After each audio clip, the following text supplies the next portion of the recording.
Doctors laughed at the one-legged nurse because they thought they already knew her story. They saw the limp, the quiet eyes, the prosthetic under her scrubs, and decided she was too fragile for a real emergency. But at 2:17 a.m. during a storm over Port Mercer, a dying federal witness was rolled into Trauma Room 3 with 3 bullet wounds and a secret buried deeper than the blood in his lungs. The attending physician ordered everyone around him. The monitors screamed. The room moved fast, but not smart. Then the patient grabbed Nurse Claire Donovan's wrist and whispered 2 words no civilian was supposed to know. Ghost surgeon. Before this night ends, a hospital will become a battlefield every machine could turn into a weapon. And the woman they mocked may be the only reason anyone survives. Watch closely, like the video, and comment where you're watching from. The name Ghost Surgeon did not belong in a civilian hospital, and Claire Donovan had spent 4 years making sure no one in Port Mercer ever heard it. Before that storm split the night open, before the black SUVs rolled through the rain, before a dying man reached for her wrist like he had found a ghost in blue scrubs, Claire was just another ICU nurse on the overnight rotation at St. Bartholomew Medical Center. That was what people saw. They saw the badge clipped to her chest. Claire Donovan, RN. They saw the dark blonde hair tied back tight at the base of her neck.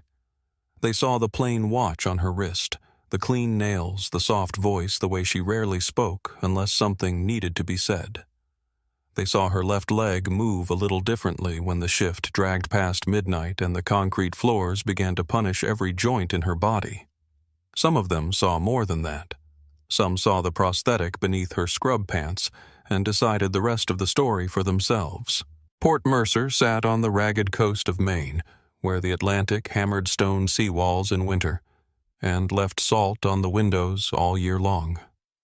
The city had once been built on shipyards, fishing boats, naval contracts, and men who came home with bad knees and worse memories. By day, tourists wandered the waterfront with paper cups of coffee and took pictures of the old brick warehouses that had become restaurants. By night, fog rolled in from the harbor and swallowed streetlights one at a time. St. Bartholomew Medical Center stood above all of it on Mercy Hill, 11 floors of aging concrete and glass, its windows burning pale yellow against the dark water. The building had been renovated too many times and never completely. New surgical suites connected to old service corridors. Updated monitors fed data into a network that still depended on server rooms older than half the residents. Fresh paint covered walls that had absorbed decades of panic grief relief and prayers whispered by people who did not know who else to ask. Claire knew the building better than most people thought she did. She knew the 4th floor supply closet had a door that stuck unless you lifted the handle first.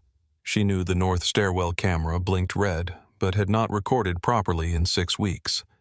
She knew the ICU medication cart on the east side rolled slightly to the right because one wheel had been replaced with the wrong size. She knew which elevators were slow, which nurses cried in the chapel after bad codes, and which doctors performed confidence better than competence. She learned quietly. That was her way. On paper, Claire had worked at St. Bartholomew for 8 months. In practice, she had mapped it in 3 days. Not because anyone asked her to. Not because she planned to use the information. She simply walked into a space and her mind began to measure. Distance to exits. Blind corners. Locked doors. Unlocked doors. Places where sound carried. Places where it died. She hated that part of herself some nights. Other nights, she was grateful for it. A habit could be a scar, but it could also keep someone alive. The ICU was never truly silent. Even at 3 a.m, it breathed in machines and fluorescent light. Monitors ticked through heart rhythms. Ventilators sighed. Pumps clicked. Rubber soles whispered across polished floors. Families slept badly in plastic chairs with their coats folded under their heads. Nurses moved through the half-darkness with coffee in their blood and names in their mouths. Claire belonged to that rhythm. She checked IV sites with gentle fingers. She lowered her voice around frightened patients. She explained procedures without pretending fear was foolish. She noticed when a patient said they were fine but gripped the bed rail too tightly. She noticed when a man's wife stopped asking questions because she was afraid of hearing one more answer. That was what made her good. Not speed, not force, attention. Dr. Russell Keene had another word for it. Caution. He used it like an insult. Keene was the senior attending physician for the ICU night rotation, a tall man in his early 50s with silver at his temples and a way of standing that made every doorway look like it belonged to him. He was not careless. That would have made him easier to dismiss. He was sharp, experienced, and technically skilled. He could read a crashing patient fast intubate under pressure and make residents stand straighter just by entering a room. The problem was that Keene believed skill had a hierarchy, and he stood at the top of it. Below him were other physicians. Below them were residents. Below them were nurses. And somewhere beneath all of that, in the place where he put temporary inconveniences and people he had already judged, was Claire Donovan. He had formed his opinion of her during her first week. She had been assigned to a septic patient whose blood pressure kept slipping just enough to bother her. The chart showed improvement. The labs looked acceptable. The monitor looked stable. But the man's hands were colder than they should have been, and the skin around his mouth had a faint gray cast that did not match the numbers. Claire had found Keene near the central desk. "Dr. Keene," she said, "Mr. Adler in Bay 6 needs another lactate." Keene did not look up from the chart in his hand. His last one was fine. It was trending down, but his perfusion looks worse. That made him glance at her. One quick look. Badge, face, scrubs, leg, then back to the chart. "Donovan, correct? Yes. You have ICU experience." "Some. Some is not a metric I can use." His tone was not loud. It did not need to be. A few people nearby heard it anyway. Claire kept her voice calm. "I am not asking for a full workup, just another lactate." Keene closed the chart. "I appreciate your concern. Continue monitoring." That was the end of it for him. 2 hours later, the patient deteriorated. The repeat labs were drawn only after Dr. Lena Hartwell came onto the floor, listened to Claire for exactly 7 seconds, and ordered them herself. The lactate had climbed. Treatment changed. The patient stabilized before dawn. Keene never mentioned it. Claire did not expect him to. After that, he gave her stable assignments, straightforward cases, recovering patients, people who needed careful care but no surprises. He kept her away from the complicated transfers, the unstable post-surgical patients, the ones whose lives could turn on a decision made in 10 seconds. He thought he was protecting the unit. Claire understood that. She also understood that people were most dangerous when they mistook bias for judgment. The residents followed Keene's lead because residents followed gravity, and on that floor, Keene was gravity. Dr. Blake Morrison was the worst of them. Third-year handsome in a polished way, always tired, always trying to sound less tired than he was. He had the anxious arrogance of a man who had not yet failed badly enough to become wise. He liked quick jokes, especially when they cost him nothing. The first time Claire's prosthetic caught slightly on the edge of a rolling stool, Blake saw it. "Careful," he said, not quite under his breath. "Occupational hazard." Claire steadied herself and kept walking. The second time he made the comment to another resident. "Do they give out parking privileges for that, or just battlefield sympathy?" The other resident laughed because it was easier than not laughing. Claire heard them from the medication room. Her hand paused over a vial. For 1 second, she was not in St. Bartholomew. She was under a sky the color of dust, kneeling beside a man who had one hand pressed over his own abdomen, while the other searched the ground for a rifle that was no longer there. She smelled burned plastic hot metal and blood drying too fast in dry air. Then the memory passed. She finished drawing the medication. When she stepped back into the hall, Blake stopped smiling. She did not confront him. That would have given him a stage, and men like Blake loved stages. Instead, she walked past him and said, "Bay 4 needs his pressure rechecked manually. The cuff is reading high." Blake blinked. "Monitor says he is fine." Claire kept moving. "The cuff is wrong." 10 minutes later, Blake checked it. The cuff was wrong. He did not apologize either. Most people did not apologize for things they planned to keep doing. Maggie Ellis noticed all of it. Maggie had been an ICU nurse for 15 years, which meant she could hang a bag calm, a family catch a medication error, terrify a resident, and eat cold noodles over a sink in under 4 minutes.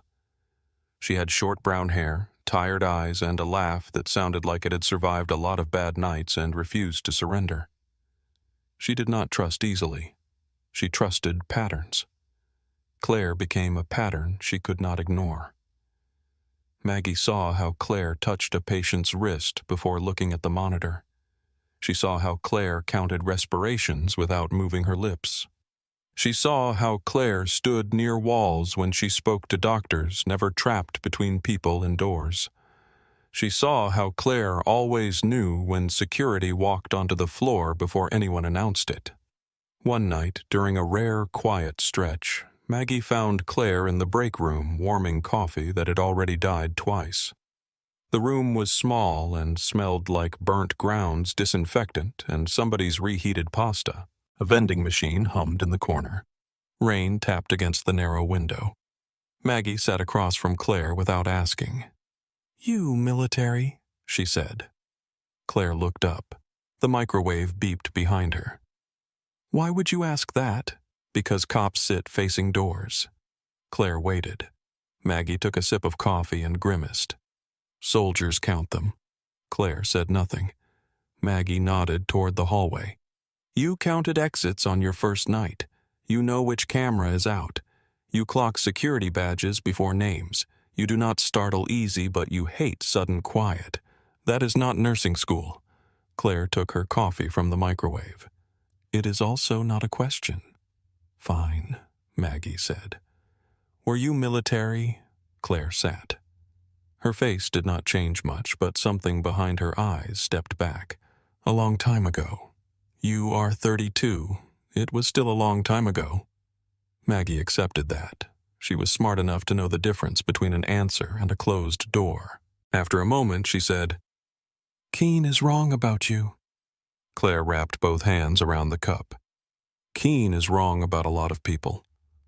Maybe. But he is louder about you." Claire looked through the break room window. The glass reflected her own face back at her pale under fluorescent light older than 32 on nights when the pain climbed from her stump into her hip and spine. He sees what people usually see. Maggie followed her gaze. The leg, the quiet, the badge, the fact that I do not correct him every time he makes a bad assumption. "Why don't you?" Claire smiled faintly, but it did not last. "Because some fights cost more than they pay." Maggie leaned back. "That sounds like something a person says after they have been in worse fights." Claire said nothing. The silence stretched, but it was not uncomfortable. Maggie let it breathe. Finally, Maggie pushed half of a wrapped granola bar across the table. "For the record," she said, "if Keene ever corners you too hard, I am in your corner." Claire looked at the granola bar, then at Maggie. "That is a dangerous place to stand." Maggie shrugged. "I have stood in worse places, usually near surgeons." This time, Claire almost laughed. Almost. There were pieces of Claire's life no one at St. Bartholomew saw. They did not see her apartment 3 blocks from the harbor above a closed bait shop with a neon sign that flickered even when it was turned off. They did not see her climb the stairs after a 12-hour shift because the elevator broke every other week and the landlord called that charm. They did not see how she locked the door, checked the window latch, set her keys in the same ceramic bowl, and leaned against the wall before removing her prosthetic. That was the part no one romanticized. The socket rash, the ache, the raw skin, the small private anger of needing to sit down before she was ready. In the bathroom, Claire peeled back the liner and breathed through her teeth. The skin below her left knee was red and tender. Some nights it looked less like healing and more like negotiation. She cleaned it carefully, always carefully. Then she sat on the edge of the tub, the apartment silent, except for pipes ticking in the wall and gulls crying somewhere near the docks. Under the sink was a locked black case. Not big, not dramatic. The kind of thing someone might use for camera equipment or documents they did not want damaged. Claire kept towels stacked in front of it, though no one ever came over long enough to look. Most nights she ignored it. Some nights she pulled it out. On the night before Ethan Graves came back into her life, she pulled it out and set it on the floor between her bare feet. The lock opened with 4 digits she had not changed in years. Inside was a folded desert tan patch with the stitching half burned away, a cracked field syringe kit with no medication inside, a photograph so damaged by heat that only half the faces remained, a dog tag that did not belong to her, a strip of cloth stained dark at one edge, and beneath all of it, sealed in a plastic sleeve, a handwritten note. Claire did not read the note. She knew every word. She touched the edge of the dog tag with one finger. Ethan Graves. The name had weight. Not the weight of romance, not the weight of friendship exactly. Something heavier. The weight of a person who had been there when the world became fire and had lived because she went back when everyone else had been ordered out. 4 years ago, Ethan had looked at her through smoke and blood and said, "You are going to get yourself killed." Claire had answered, "Not before you move." That was the last clear thing she remembered before the blast. There were other pieces, but they came wrong. A white flash with no sound. A radio screaming. Hands pulling at her vest. The smell of her own burned uniform. A voice calling for a medic and another voice saying the medic was down. Then waking under lights far brighter than any sun, with her throat raw from a tube and a sheet lying too flat where her left foot should have been. The official version said Claire Donovan had served as a combat surgical specialist attached to a classified rapid response medical unit. The unofficial version had names that did not exist in records. The one whispered in places where people drank too much and remembered too clearly was Ghost Surgeon. She hated the name. People thought it sounded heroic. It did not. It came from smoke triage tents, collapsed buildings, and the strange way men reacted when they woke up alive after being certain they had died. She had been called a ghost because she moved through places no one else could reach. She had been called surgeon because the difference between surgery and survival was sometimes a flashlight, a clamp, and hands that did not shake. None of that belonged in Port Mercer. So Claire closed the case, locked it, put it back under the sink. The next evening she returned to St. Bartholomew before sunset. The sky over the harbor was low and bruised purple, the kind of sky that made gulls vanish and fishermen tie their boats twice. The wind carried rain sideways through the employee parking lot. Claire stepped out of her old gray sedan, pulled her jacket tight, and stood for a second beside the car before walking in. Her left leg hurt. She could already tell it was going to be one of those shifts. Inside the hospital lobby glowed too brightly. A child cried near the vending machines. An old man in a wheelchair slept with a knit cap pulled over his eyes. A security guard nodded at Claire as she passed. Night Nurse Donovan. Night Ray. She took the staff elevator to the ICU. When the doors opened, the unit greeted her with its usual controlled exhaustion. Maggie was at the central desk arguing softly with the printer. "You know, Maggie said without looking up one day, this machine is going to achieve consciousness, and when it does, I hope it remembers I treated it with respect." Claire set her bag down. You just called it a miserable plastic parasite. I said it respectfully. Claire checked the board. Bay 1 pneumonia with respiratory support. Bay 2 post-surgical bowel resection. Bay 3 cardiac monitoring after unstable rhythm. Bay 4 vascular repair. Bay 5 sepsis improving. Bay 6 empty. For now. Keene stood near the physician's station with Blake and another resident reviewing charts. He glanced at Claire when she arrived. His gaze dropped for half a second toward her left leg, then returned to the screen. "Donovan," he said, "Bay 5 and med checks. Keep documentation current. Not good evening. Not how are your patients. Just assignment." Claire nodded. "Understood." Blake looked up from his tablet. "Try not to outrun the alarms tonight." Maggie's head lifted. The air changed. Claire opened a drawer, took out a pen, and clicked it once. Then she looked at Blake. "Alarms are usually late." Blake's smile weakened. Claire walked away before he could decide whether that had been a joke. The first 2 hours passed with the ordinary pressure of a night shift. Ordinary did not mean easy. It meant familiar. A family member in Bay 1 kept asking whether her father was getting better, and Claire answered honestly without taking away hope. In Bay 3, the cardiac patient drifted into a rhythm that made the monitor uneasy but not frantic, and Claire caught the change before it became a call. In Bay 5, she adjusted a blanket around a sleeping man whose fever had finally broken and whose wife had cried quietly when she saw sweat on his forehead instead of heat in his skin. At 9:17, Claire stood at the medication cart, reviewing dosages under the small pool of light from the counter lamp.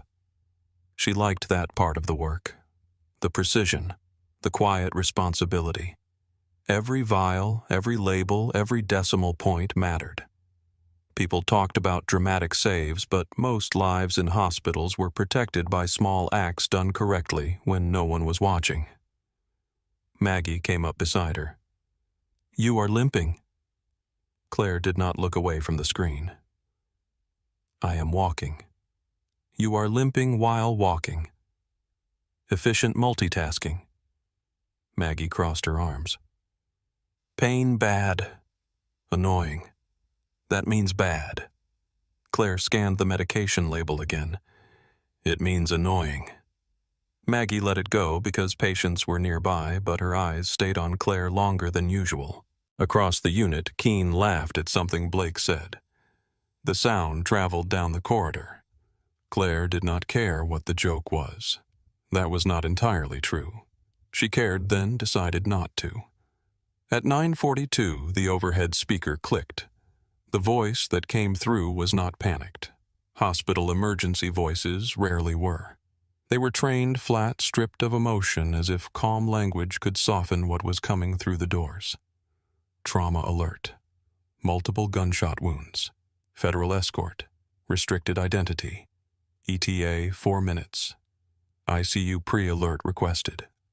The medication cart seemed to become very still beneath Claire's hands. Maggie turned from the desk.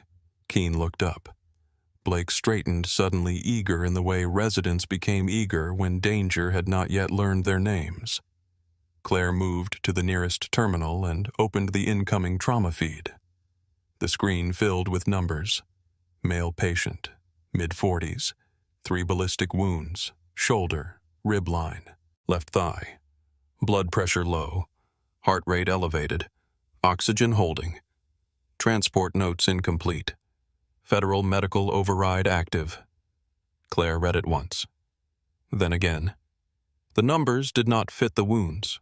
Not cleanly, not honestly. Her fingers rested on the edge of the keyboard. Maggie appeared beside her. "What do you see?" Claire stared at the blood pressure trend, the wound locations, the transport time, and the note about field dressing compression on the left thigh. Outside, thunder rolled over Port Mercer Harbor. Claire's voice came out soft. "The numbers are lying." Claire did not say it dramatically.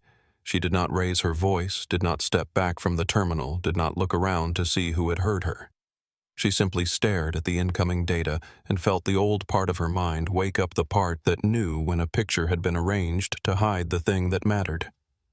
Maggie leaned closer, lying how Claire tapped the screen once. 3 wounds. Shoulder ribs, thigh. Pressure is low, but not low enough for what they are reporting. Oxygen is holding better than it should if the chest wound is the main problem. Skin color is noted as gray. Not pale. Gray. Maggie looked at the numbers again. That could be shock. It could be, Claire said, but her voice said it was not. Across the unit, Dr. Keene was already moving toward the trauma elevator with Blake and Dr. Lena Hartwell behind him. Keene had the alert open on his tablet. His face had shifted into crisis mode, all arrogance sharpened into function. That was one of the things that made him difficult. In an emergency, he became very good at being the man everyone expected him to be. Claire stepped away from the terminal. Maggie caught the movement. You going down? Claire looked toward the trauma corridor. He asked for ICU pre-alert. You are not assigned. Claire was already walking. No one is assigned until the patient arrives. The trauma bay sat 3 floors below the ICU, close enough that the smell changed before the doors opened.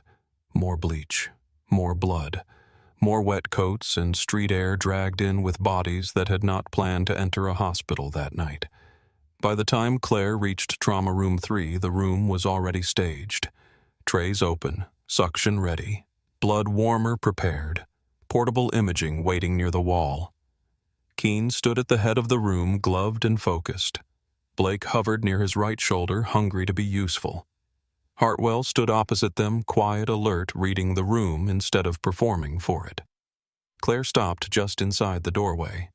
Keene saw her. His eyes narrowed. Donovan. Why are you here? ICU pre-alert. I did not request you. No, Claire said. The patient did. Keene's jaw tightened, but the ambulance doors burst open before he could answer. The paramedics came in fast rainwater hitting the floor beneath their boots.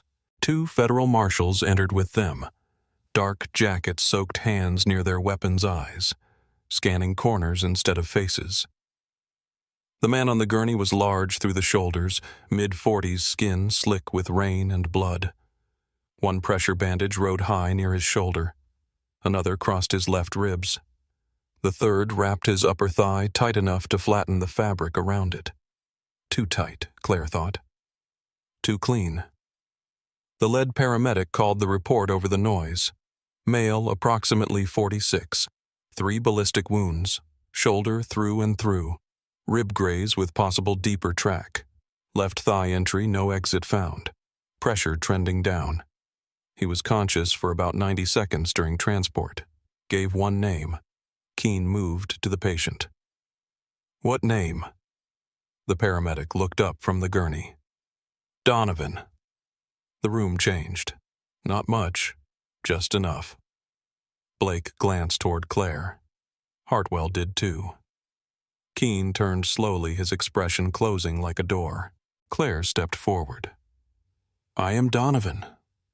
The patient's eyelids fluttered but did not open. Keene lifted a hand. You will stay back.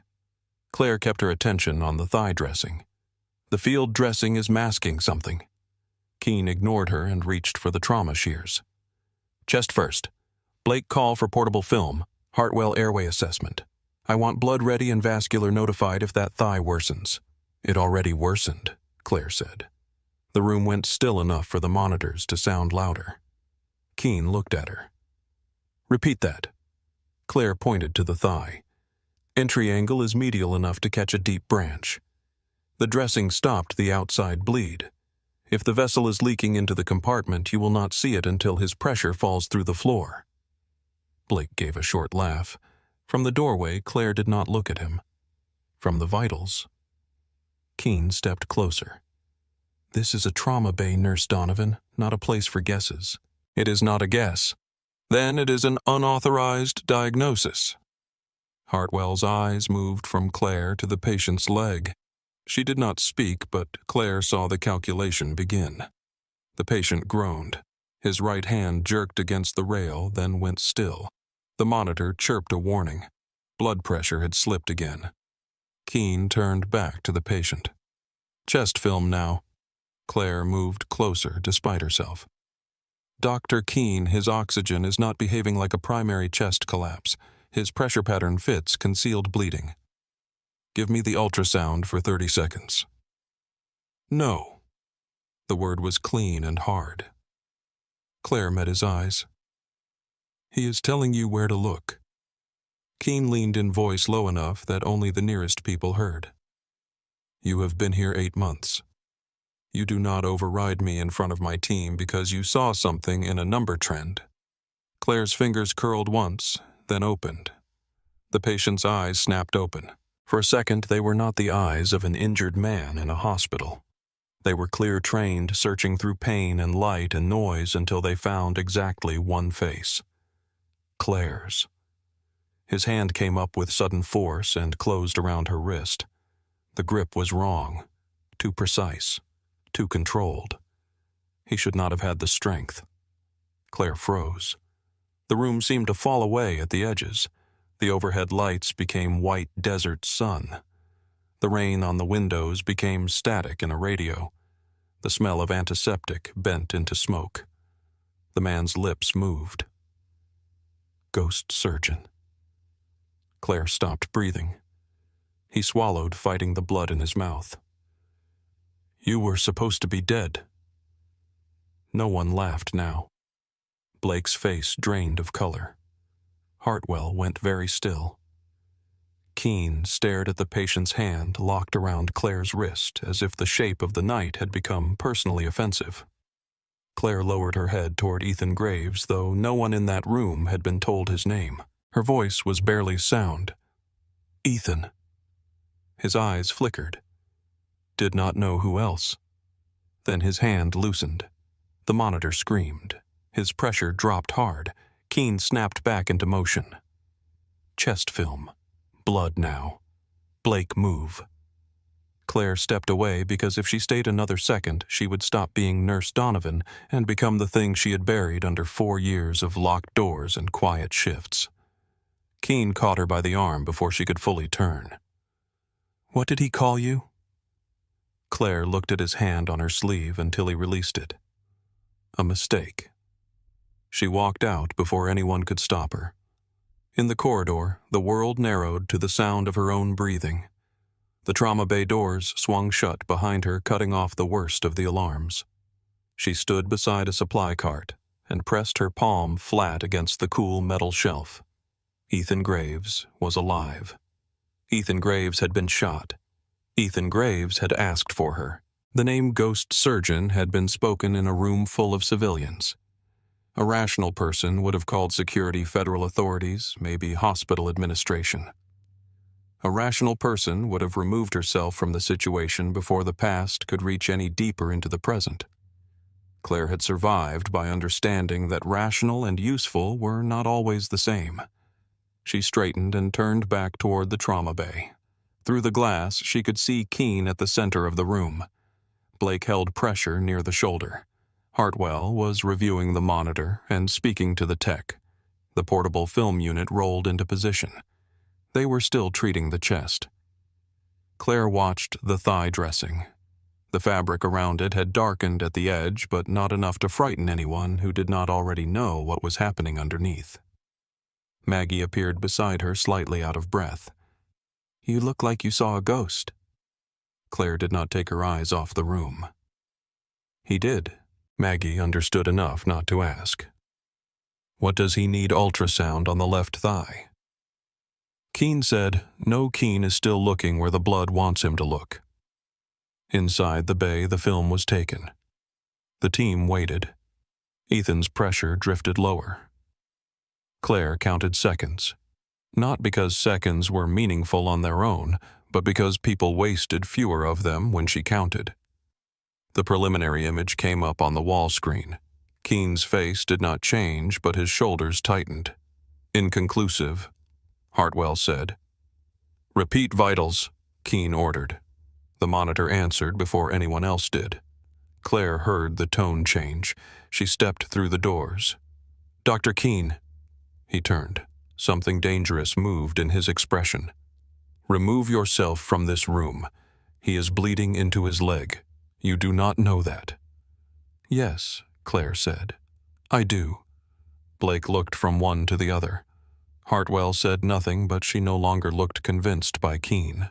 Claire pointed to Ethan's thigh. "His body bought you time with pressure and muscle. That time is ending. If you do not image the leg right now, vascular will be repairing a corpse." The words landed hard. Keene's face darkened. "You are done." Claire did not move. "Assign me." Keene blinked. "What assign me to this patient? Give me the probe. I will find it in less than 1 minute." Blake made a sound halfway between disbelief and fear. Keene stepped closer until he stood between Claire and the gurney. "You are not in command here." "No," Claire said. "But neither is your pride." The room went silent. For the first time that night, Keene looked less angry than shaken. Not because she had insulted him, but because something in her voice did not belong to the person he thought he knew. Then his face hardened again. "Security," he said to Blake. "If she enters this bay again without my authorization, have her removed." Claire looked at Ethan. His eyes were closed. His face had gone gray around the mouth. She looked back at Keene. "When his pressure hits 60, you will need someone who was already right." She left. Maggie followed her to the corridor but did not touch her. Claire returned to the ICU desk because there were still patients upstairs who needed medications. Lungs fluids, warmth, attention. The old life could not be allowed to swallow the current one, not all at once. She sat at a terminal and opened her charting screen. Her hands were steady. Maggie stood beside her. "That man knows you." Claire typed one line into a patient note. Yes, from where Claire kept typing. From somewhere that does not exist on paper. Maggie absorbed that, then looked back toward the trauma elevator. "He is going to crash." "Yes." "How long?" Claire looked at the clock. "Soon." 19 minutes later, every alarm from Trauma Room 3 erupted through the overhead system. Not a routine alarm. Not a warning. A collapse. Claire was already standing before the second tone sounded. Maggie moved with her. They reached the trauma bay at a near run. Inside, controlled order had become desperate speed. Ethan's pressure had fallen below 70. Blake was pale and sweating. Hartwell had one hand near the patient's femoral pulse, her face tight with the kind of focus that meant she had accepted the truth before the room had. Keene was issuing orders fast. More blood. Prepare for intubation. Call vascular again. Claire went straight to the ultrasound cart. Keene saw her. "Donovan, stop." She pulled the probe free. "I need 30 seconds. This patient is crashing." "Yes," Claire said. "That is why I am not asking for a meeting." Keene moved toward her. Hartwell's voice cut through the room. "Russell." Keene stopped. Hartwell did not look away from Ethan. Let her do it. It was not loud. It did not need to be. Keene stared at Hartwell, then at the monitor, then at Ethan's leg. Whatever he saw in the numbers finally reached the part of him that still cared more about survival than authority. He stepped back. Claire was already at Ethan's thigh. Gel, probe, pressure light enough not to distort tissue. Her hand moved with exact economy. The image flared onto the small screen, gray and black and shifting. For most of the room, it was noise. For Claire, it was a map. She angled the probe. There. A dark pocket deep in the muscle compartment expanding where nothing should be expanding. Blood hiding from the room. Blood stealing time. Claire's voice was calm. Deep intramuscular hematoma. Active bleed. Left thigh. He needs decompression and vascular repair now. Hartwell leaned in. Her eyes sharpened. She is right. Blake swallowed hard. Keene said nothing for half a second. That half-second cost him more than he knew. Then he turned toward the tech. "Get Dr. Price here now. Operating room on standby." The room moved. This time it moved correctly. Claire stayed only long enough to mark the location relay what she saw and make sure the message passed cleanly from image to action. Dr. Samuel Price arrived 11 minutes later, wearing a surgical cap, an irritated expression, and the tired authority of a man pulled from sleep into someone else's emergency. He looked at the ultrasound, then at the leg, then at Claire. "You found this?" "Yes." He studied her for one breath. "Good catch." That was all. From him, it sounded like a medal. Ethan was moved towards surgery under federal guard. His face was bloodless, his body wrapped in tubes and lines, but his heart was still beating. For the moment, that was enough. Claire stepped back as the gurney rolled past. Ethan's hand shifted against the sheet, but he did not wake.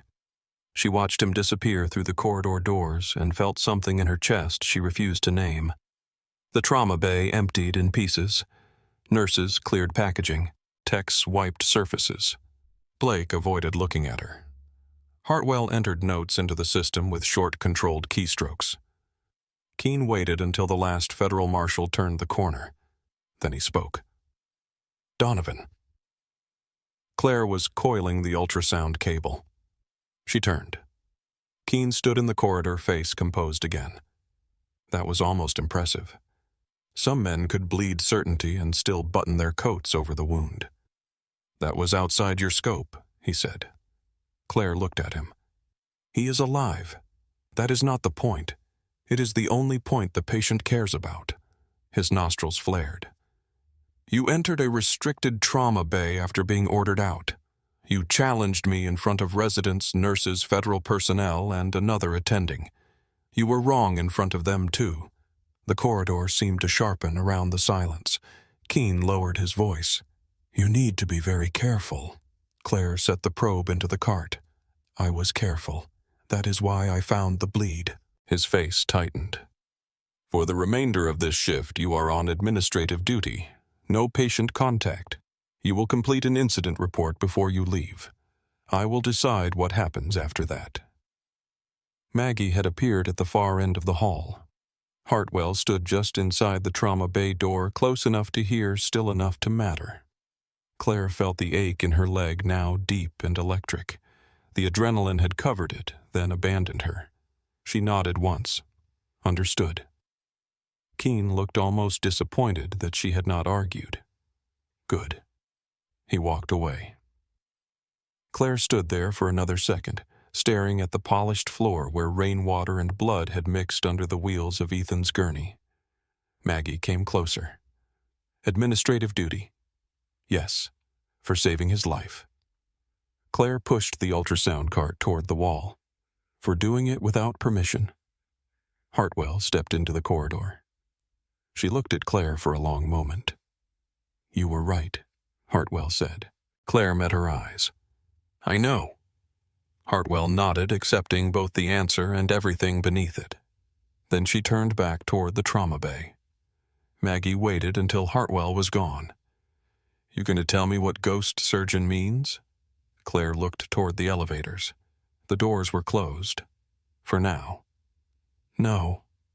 Maggie studied her. "Are we in danger?" Claire wanted to say no. She almost did. But lies, even kind ones, change the shape of a room. "I do not know yet." The overhead speaker clicked again. This time the tone was different. Lower. 2 notes, one after the other. Older nurses lifted their heads. Security personnel began moving near the main corridor. A charge nurse at the desk stopped mid-sentence and looked toward the elevators. Maggie's face changed. "That is Federal Presence Protocol." Claire went still. At the far end of the hall, the elevator light blinked. The doors opened. 4 men in dark civilian tactical clothing stepped out first. They wore no visible insignia, but everything about them said Weapon Training Threat Assessment. Behind them came a woman in navy dress, blues, silver hair, pinned back, shoulders squared under rank that did not need explanation. The corridor quieted around her. Dr. Keene emerged from the physician office, irritation already forming. "This is a medical unit," he said. "You cannot just walk onto my floor." The woman did not slow. "I can tonight." Keene stepped into her path. "I am Dr. Russell Keene.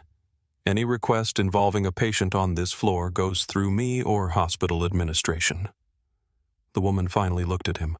Her voice was calm enough to be dangerous. "Rear Admiral Margaret Shaw, United States Navy. I am not here for your permission." Her eyes moved past him across the nurses' station, past Maggie, past Blake, past everyone who had laughed too easily or looked away too quickly. They stopped on Claire. Claire Donovan. Claire did not move. The Admiral's expression shifted by less than a breath. Recognition. Regret. Command. Keene turned confused and angry. "She is on administrative restriction." Admiral Shaw looked at him again. "Then take her off it."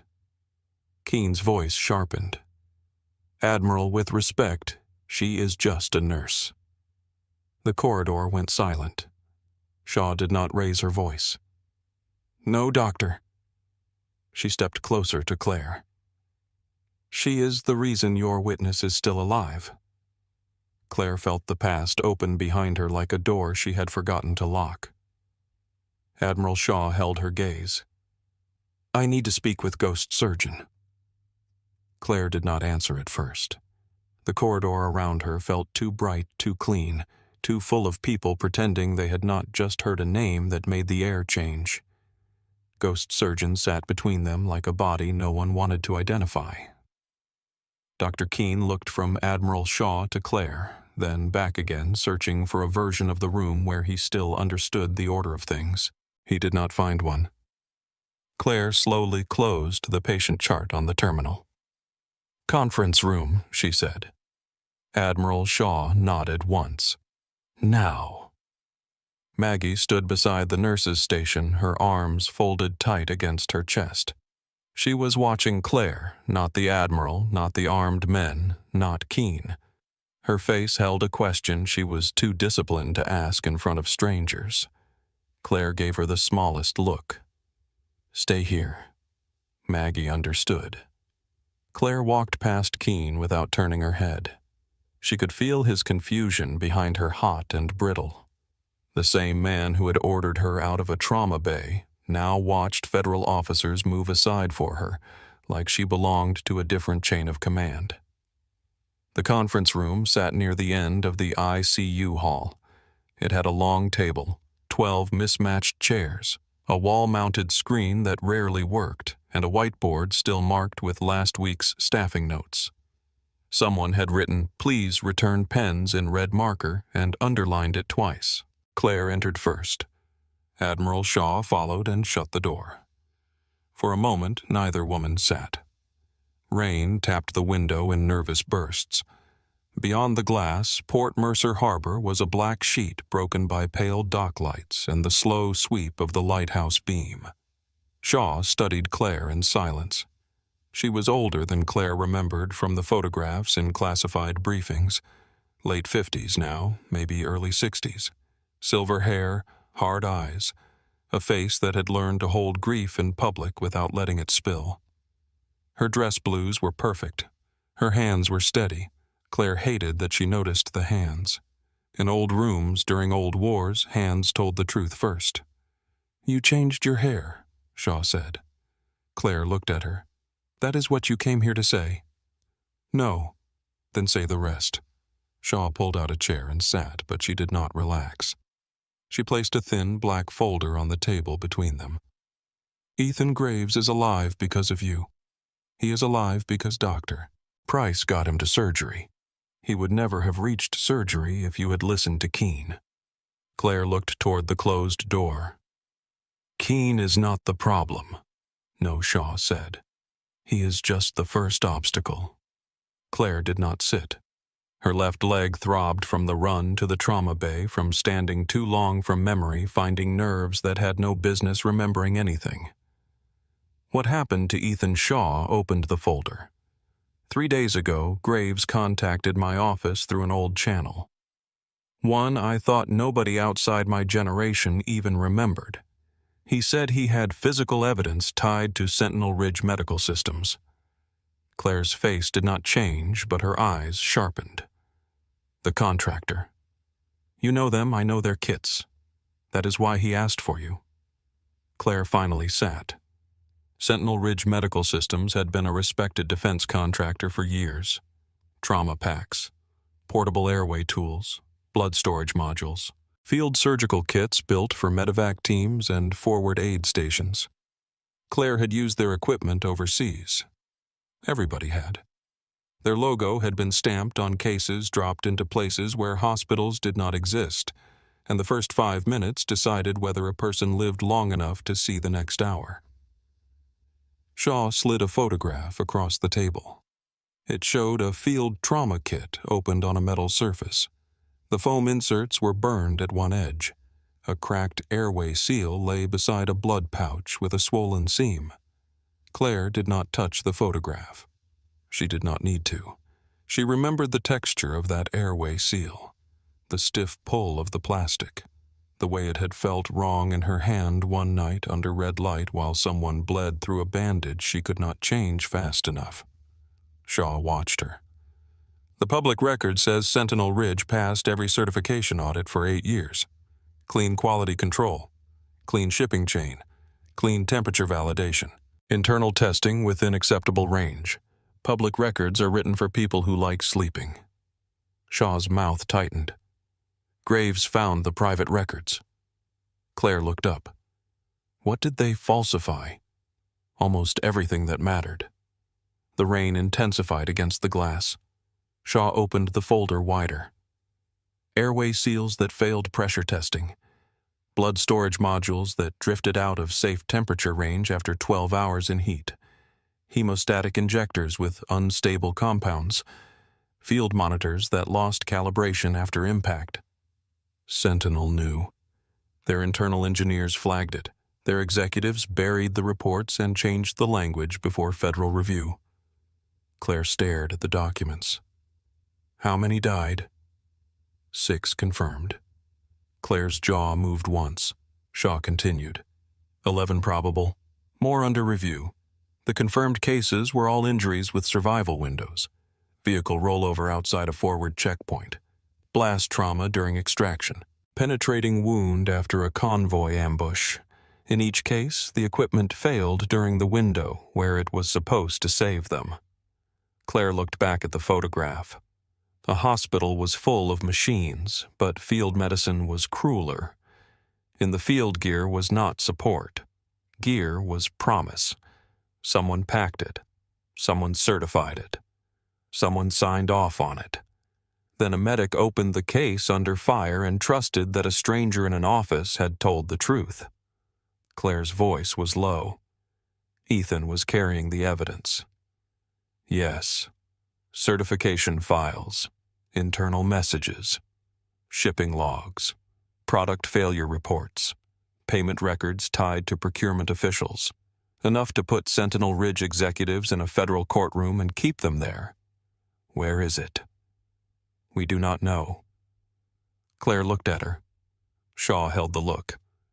The convoy carrying Graves was hit on Route 17 about 3 hours outside Port Mercer. 2 marshals injured. 1 dead. Graves vanished from the crash site for 26 minutes before emergency units located him in a drainage ditch. He had been shot again at close range. When they found him, the evidence was gone.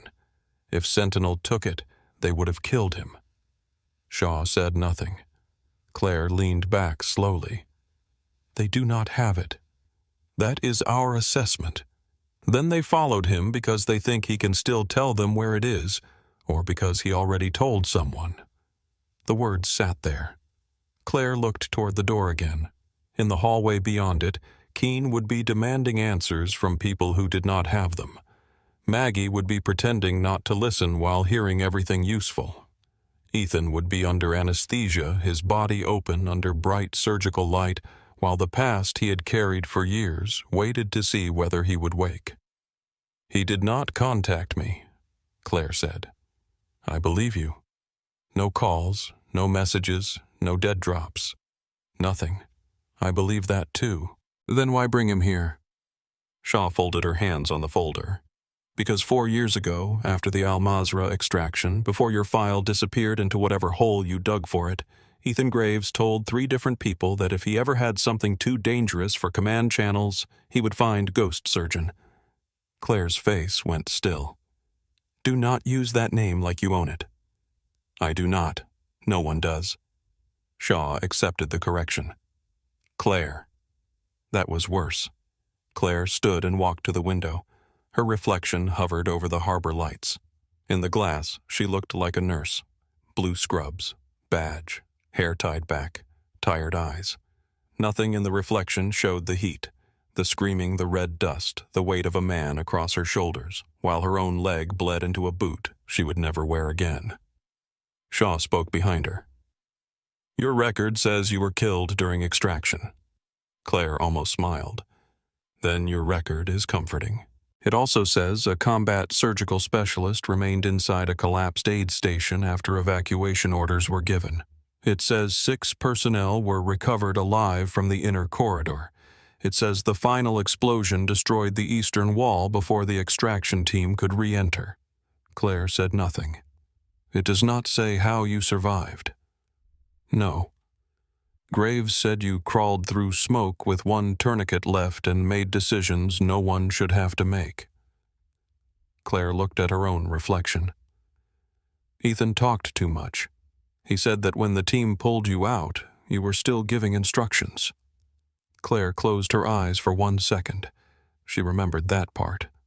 Not clearly, just fragments. Her own voice, hoarse and distant, telling someone to keep pressure on a wound. A hand squeezing hers. A man crying for his brother. The strange cold after too much heat. Then white. Then nothing. Shaw's voice softened, but only slightly. "He also said you hated the name." Claire opened her eyes.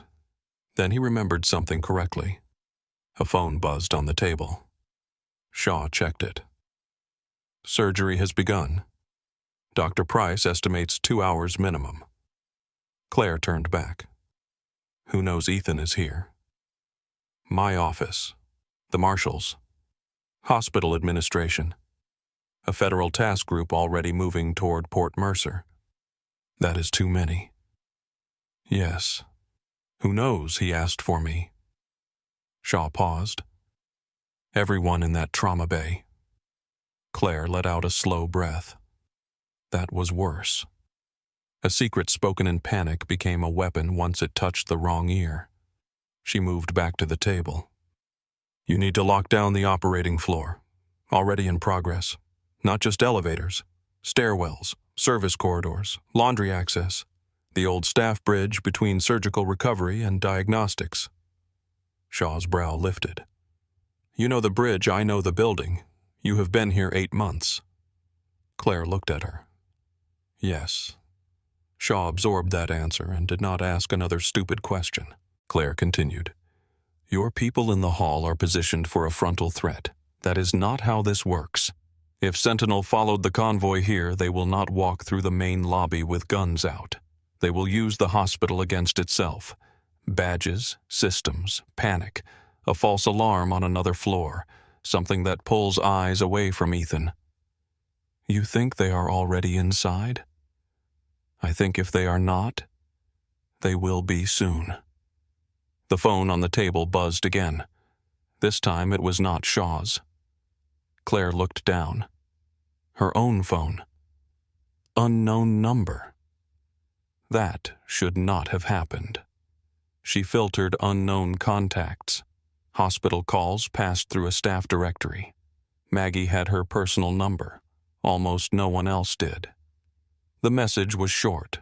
North linen room, blue shelf, behind saline. No signature. Claire stared at it. Shaw saw her face. "What is it?"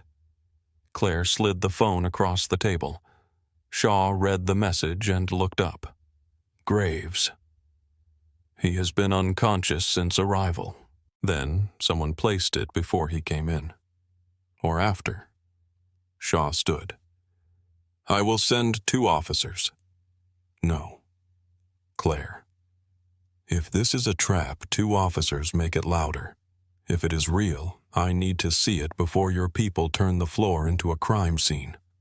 Shaw's eyes hardened. You are not under my command anymore. I was never very good at that part.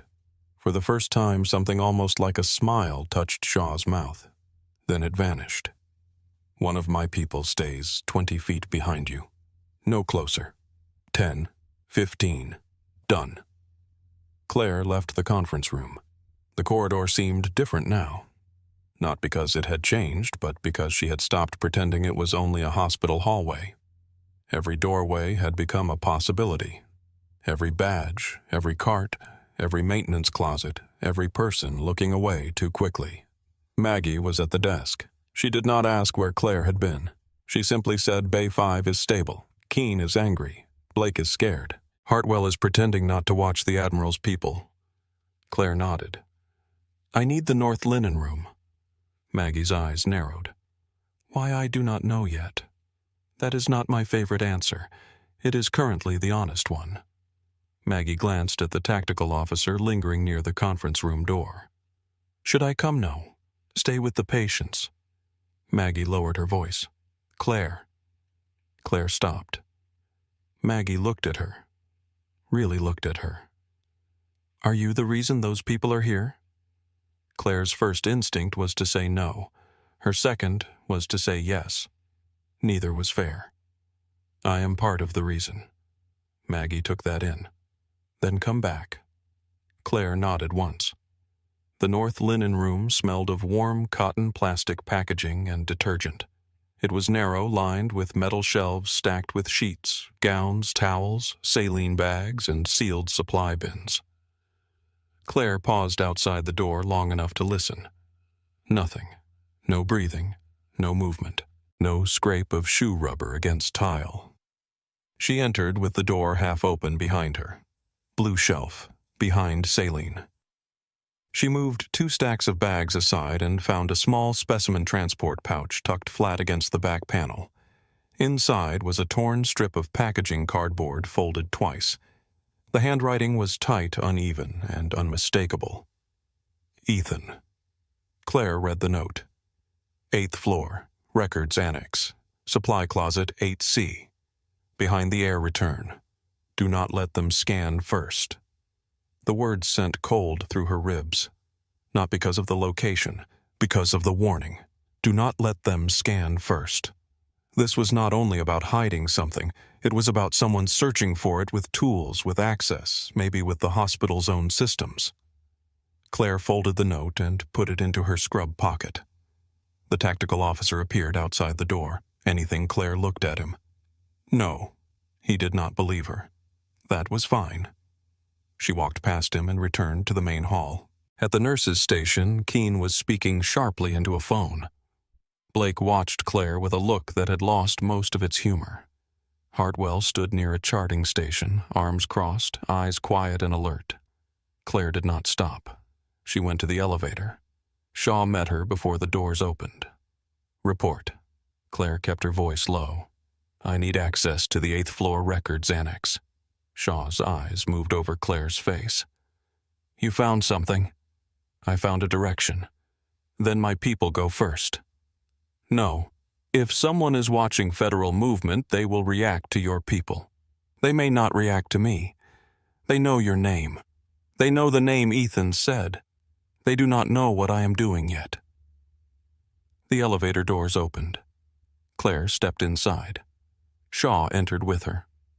For several seconds they rode in silence. The elevator hummed upward. Numbers changed over the door. 4, 5, 6, 7. Claire watched the reflection of Shaw in the steel wall. You should have left me buried, Claire said. Shaw looked ahead. I did. The doors opened on 8. The records annex was almost dark. Only half the overhead lights were on, dimmed for overnight power saving. Filing rooms sat behind glass. Administrative offices were empty. A printer blinked in sleep mode near a reception desk no one would staff until morning. Claire moved toward the northwest corner. Supply closet 8C. It was unlocked. That bothered her. Inside shelves held mop heads, paper towels, old binders, light bulbs, and 2 broken monitor stands. Someone had decided were too expensive to throw away. The air return sat low on the back wall, 4 screws holding a gray metal panel in place. 2 screws were loose. Claire crouched. Her leg protested, but she ignored it. She lifted the panel. Behind it, taped against the inner duct wall, was a black waterproof case about the size of a thick book. Military grade. Claire knew the style. She pulled it free and set it on the floor. 4-digit lock. Shaw stood behind her silent. Claire stared at the numbers. There was only one code Ethan would expect her to know. The date of the blast. Her fingers entered it before she could decide not to. The lock clicked open.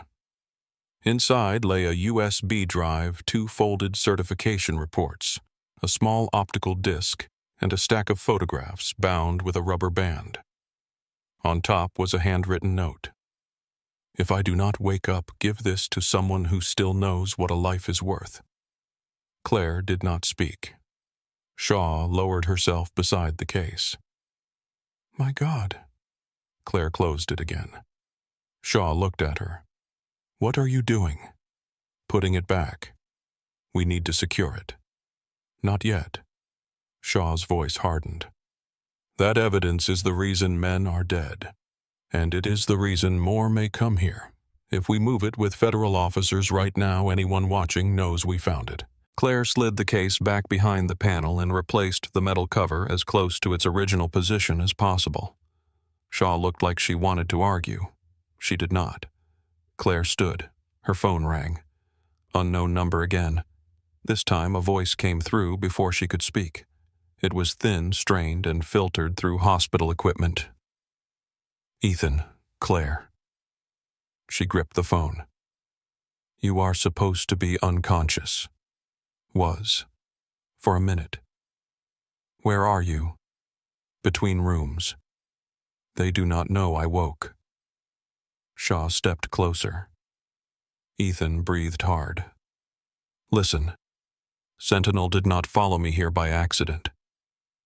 Claire looked down the empty corridor. "What did you do?" "I gave them a trail." The words settled like a weapon placed on the table. Ethan coughed. "I needed them close enough to expose the access point. They had a dormant channel inside St. Bartholomew. I could not prove it from outside." Claire's voice went colder. "You used the hospital as bait. I used myself. You brought them to my patients." Silence. "Then Ethan said I brought them to the only person I knew would see the attack before the machines admitted it." Claire closed her eyes. For half a second she hated him. Then the line clicked dead. Shaw's phone rang immediately after. She answered.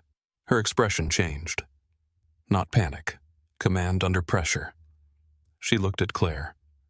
"My team found the sedan from the convoy tail. Parking structure level 3. Registered to a shell company tied to Sentinel Ridge Logistics." Claire's eyes moved toward the ceiling, toward the floors above and below, toward every wire and wall and patient connected to systems no one questioned because hospitals were built on trust. Shaw was still listening to the phone. Then her jaw tightened. "There is more. Hospital IT just flagged an unauthorized network session. Active for 40 minutes. It touched environmental controls, patient records, and pharmacy infusion management." Claire did not wait for the rest. She was already moving toward the elevator. Shaw followed. The old name was in the building now. So was Sentinel Ridge. So was the evidence. So were 11 ICU patients whose lives depended on machines connected to a network someone had already entered. Claire pressed the elevator button once. Hard. Shaw looked at her. "What are you thinking?"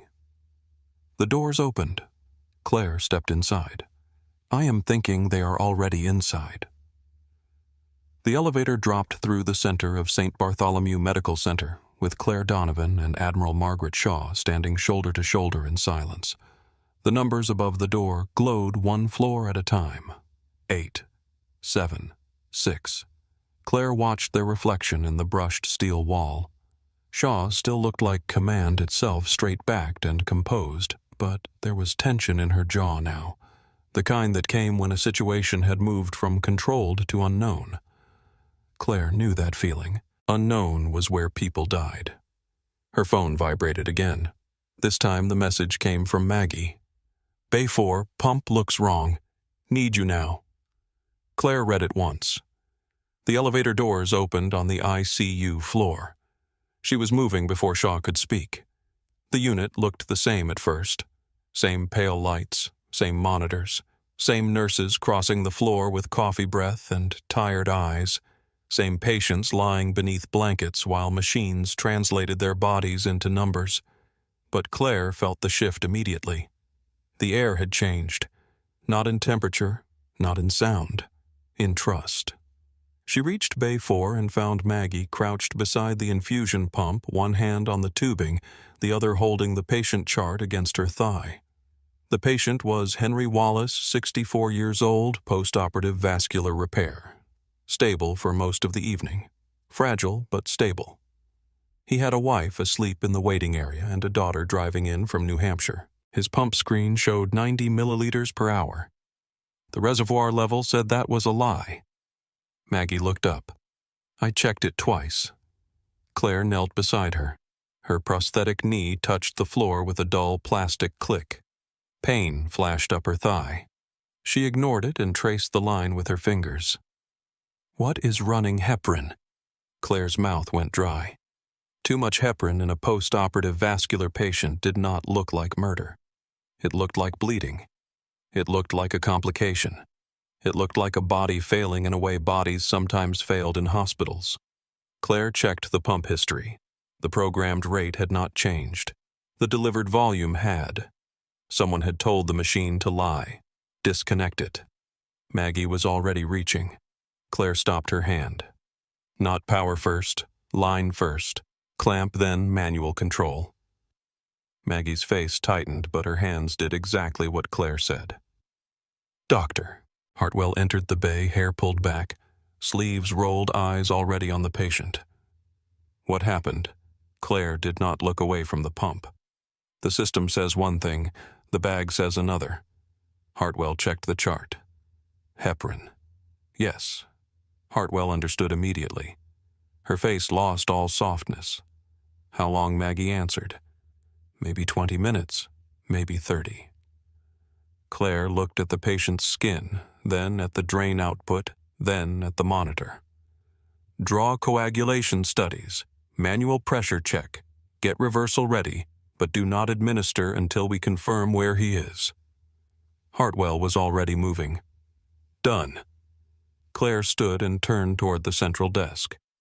Every networked pump on this floor gets checked by hand. Right now. Maggie stepped out of the bay behind her. You heard her, Maggie called to the nurses. Reservoir levels, tubing, actual drip patient status. Do not trust the screen. A younger nurse named Tara looked up from Bay 2. All pumps! Claire's voice cut across the unit.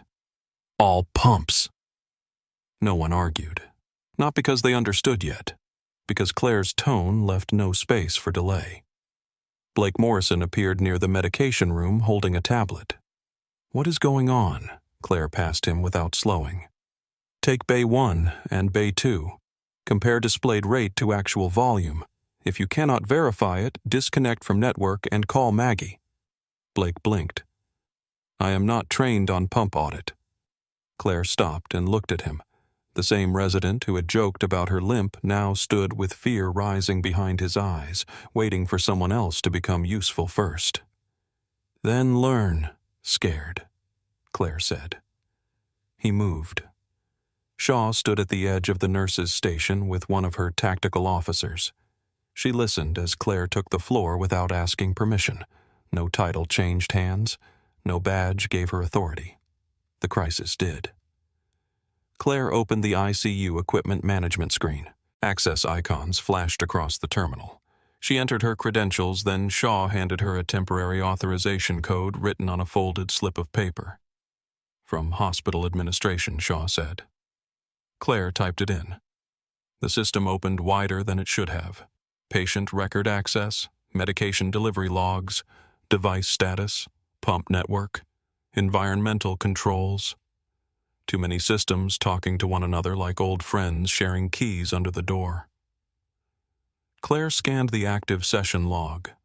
Rows of data moved down the screen. She did not know every technical term. She did not need to. Patterns mattered more than vocabulary.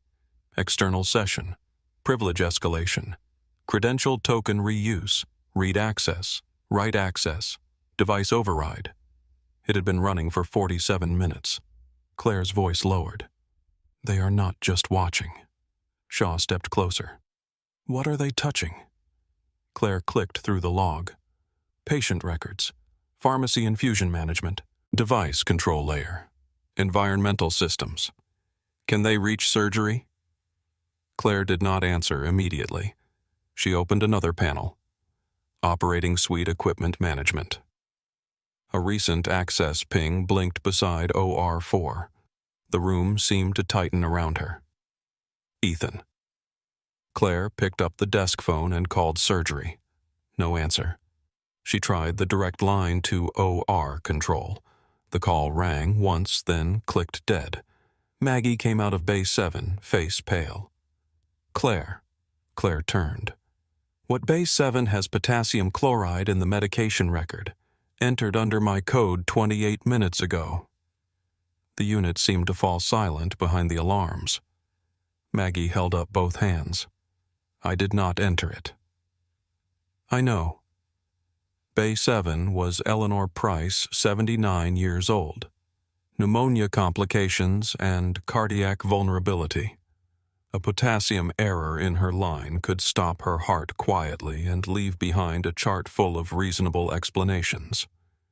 Claire moved fast. Disconnect her IV. Save the bag. Do not throw anything away. Hartwell. I need eyes on her rhythm now. Hartwell was already stepping into Bay 7. Maggie's voice shook once, then steadied. They used my login. They used whatever the system gave them. Claire looked back at the terminal. 3 patients compromised in one ICU, none of them Ethan. That mattered. This was not only an attack, it was noise. She lifted her phone and called Shaw even though the Admiral stood 10 feet away. The habit came from places where radio discipline mattered and proximity did not. Shaw answered through her earpiece. They are altering medication delivery in ICU, Claire said. At least 3 patients. Cloned credentials, changes designed to look like clinical deterioration. Shaw's eyes hardened. Can you shut them out? Not without telling them we found them. Explain. Claire watched the active session pulsing on the screen. If I close the session from here, whoever's inside knows the window is gone. Then they stop being subtle. They move physically. To Ethan. Yes. Shaw looked toward the elevators. I have 2 officers outside OR4. 2 is not enough if the hospital helps the attacker. Claire pulled up the OR equipment access history again. The unauthorized session opened a new branch. OR4 Anesthesia Management. The timestamp updated in real time. Claire's breath went still. Admiral. Shaw followed her gaze. What is it? They are in the OR. Claire did not run at first. Running in an ICU made families stand up. It made patients turn their heads. It made frightened people ask questions that stole seconds. Claire walked fast enough that anyone who saw her moved out of the way without understanding why. At the stairwell door, she stopped walking. Then she ran. Her prosthetic struck each step with a hard, clean rhythm. Carbon fiber, concrete, breath, handrail, turn. Carbon fiber, concrete, breath. The sixth-floor surgical wing smelled colder than the ICU, less human. More sealed packaging scrubbed soap filtered air. Two of Shaw's officers stood near the OR entrance. One raised a hand when he saw Claire, then recognized her and stepped aside. OR4, she said. Secured, he answered. Not from the inside. She moved past him. The viewing window showed Dr. Samuel Price at the operating table, shoulders bent, hands deep in careful work. The surgical team moved with tight economy.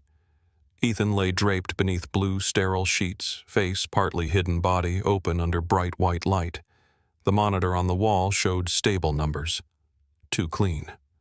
Claire's eyes went to the anesthesia station. The digital display showed one flow rate. The physical gauge showed another. Small difference. Deadly difference if allowed to grow. Claire hit the scrub room door with her badge and pushed through.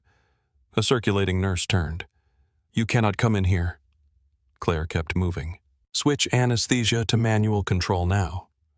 The anesthesiologist looked up a woman in her 50s with sharp eyes above her mask. Who are you? Someone looking at two different flow rates. That got her attention. The anesthesiologist turned to the physical gauge, then to the terminal, then back. Her voice changed. Discrepancy. 7% above programmed. Dr. Price did not lift his hands from the field. Manual control. The anesthesiologist moved instantly. Claire crossed to the wall panel. Network isolation. The circulating nurse pointed. Equipment line is there. Do not touch anything sterile. Claire did not. She disconnected the network link, then checked the secondary connection beneath the panel. There was always a secondary connection. Hospitals loved redundancy until redundancy became another door. She pulled it. The anesthesia terminal flashed a warning. The anesthesiologist spoke without looking away. Manual established. Patient holding. Dr. Price finally glanced up. His eyes found Claire. You again? Yes. What happened? Hospital network is compromised. Medication pumps were altered in ICU. Your anesthesia station was accessed remotely. He stared at her for 1 second, then accepted the shape of the emergency because competent people did not waste time mourning the world they wished they were in. Tell me what to isolate. Claire pointed to each system in order. Anesthesia terminal. Infusion control. Device management hub. Anything that reports back to central. Keep monitors visible but verify manually. No treatment based only on digital readout. Price looked at his team. You heard her. Manual verification on everything we use. No one in the OR laughed. That mattered more than Claire wanted it to. Shaw's voice crackled in Claire's earpiece. Callahan and Reese found the sedan on level 3. Claire stepped back from the panel. Occupants empty. Claire looked through the viewing window toward the quiet surgical corridor. Cameras looped. We are reviewing from internal backup, but the live feed is false. Then they are inside. We believe 4 operators. 2 possible sightings near the parking structure lower stairwell. 1 unknown. Claire looked at Ethan's face under the surgical drape. His body did not know men were hunting him through wires and hallways. It only knew blood anesthesia trauma and the fragile work of staying alive. Lock or 4? Claire said. Physical verification only. No one enters because a screen says they are cleared. Price heard her and spoke to the circulating nurse. Lock the door. The nurse did. Claire moved back toward the scrub room. Price called after her. Donovan. She stopped. He did not ask if she was qualified. He did not ask what she had been before. He did not ask why a Navy admiral was taking orders from an ICU nurse. He only said, "Good catch." Claire nodded once and left. In the corridor, the 2 officers had repositioned. Better angles now. Better sight lines. Shaw must have updated them. Claire's earpiece clicked. A male voice came through. Fire suppression alarm, 9th floor server room. No heat signature. Security dispatch is responding. Claire stopped. A server room fire alarm during a hospital cyber attack was not an emergency. It was bait. "Hold building security," Claire said. The officer on the line hesitated. "Repeat. Do not let hospital security enter that floor alone. It is a redirect." Shaw came onto the channel. "Claire, where are you leaving or?" "Going to 9. I will send my team." "Send them. I am closer." "That does not mean go alone." Claire was already at the stairwell. It usually does. She climbed. By the 8th floor landing, her leg burned. By the 9th, sweat had formed under the collar of her scrub top. She paused with one hand on the stairwell door and listened. Alarms were dishonest things. They filled a hallway with urgency and hid smaller sounds beneath them. Behind the door, she heard the fire suppression tone cycling low and mechanical. No shouting, no running footsteps, no smell of smoke. She opened the door.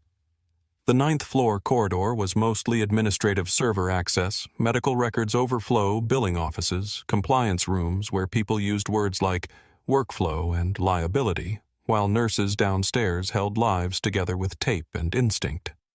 At night, it was empty. The server room door stood open.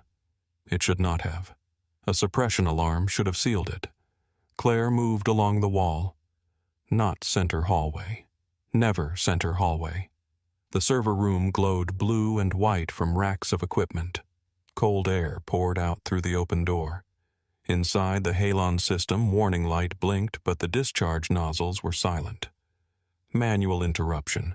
Someone wanted the alarm, not the suppression. Claire stepped inside. Rows of servers blinked in steady rhythm. A terminal near the back wall was awake. The active session she had seen from ICU was open on the screen with full control panels visible. Not remote anymore. Local. Someone inside St. Bartholomew was holding the hospital by its nervous system. Claire moved closer. The terminal showed connected devices. ICU pumps. OR equipment. Environmental controls. Staff directory. Floor maps. Patient assignments. Her stomach tightened. They knew where everyone was. A sound behind her came half a second before impact. A shoe against tile. Heavy. Fast. Claire turned as the man entered the room. Large build, dark jacket, no badge, short hair, gloves. The face of someone who had been trained to make violence look like a task. He crossed the distance quickly, too quickly for talking. Claire shifted her weight right. Her left side had strength, but not the same trust. She had learned to fight with what remained, not with what pride remembered. He reached for her. She ducked inside his arm and drove him shoulder first into the edge of a server rack. Metal rang. He grunted, but did not fall. That told her enough. Professional. Bigger than her. Not easily startled. Bad room for a long fight. He turned, reaching again. Claire put the rolling workstation chair between them and shoved it hard into his knees. He staggered one step. She grabbed his wrist as he pushed the chair away and slammed his fingers against the rack frame. Bone gave under pressure. 2 fingers, maybe 3. He made a sharp sound. Claire did not stay to admire it. She moved for the door. He caught the back of her scrub top and yanked. Fabric tore at the shoulder. She let herself turn with the pull. Instead of resisting, it stepped in and drove the heel of her palm under his chin.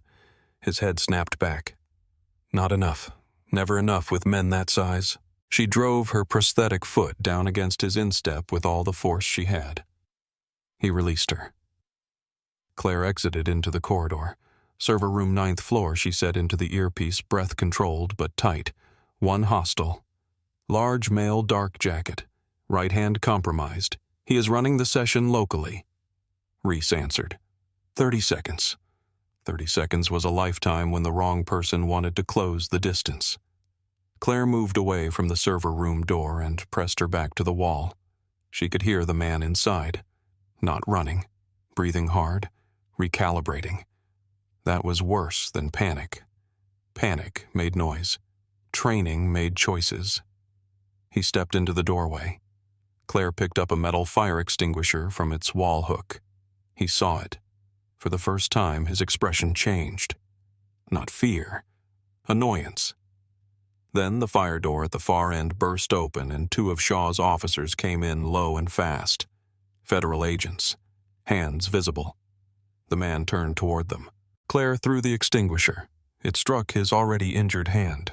He swore. The officers closed the distance and took him down hard against the corridor floor. A knee to the back, hands controlled, cuffs on. Reese looked up at Claire. "You hurt no." He looked at the torn shoulder of her scrub top. That was not the question. It is the answer I have time for. She stepped into the server room and looked at the terminal. The active session still pulsed.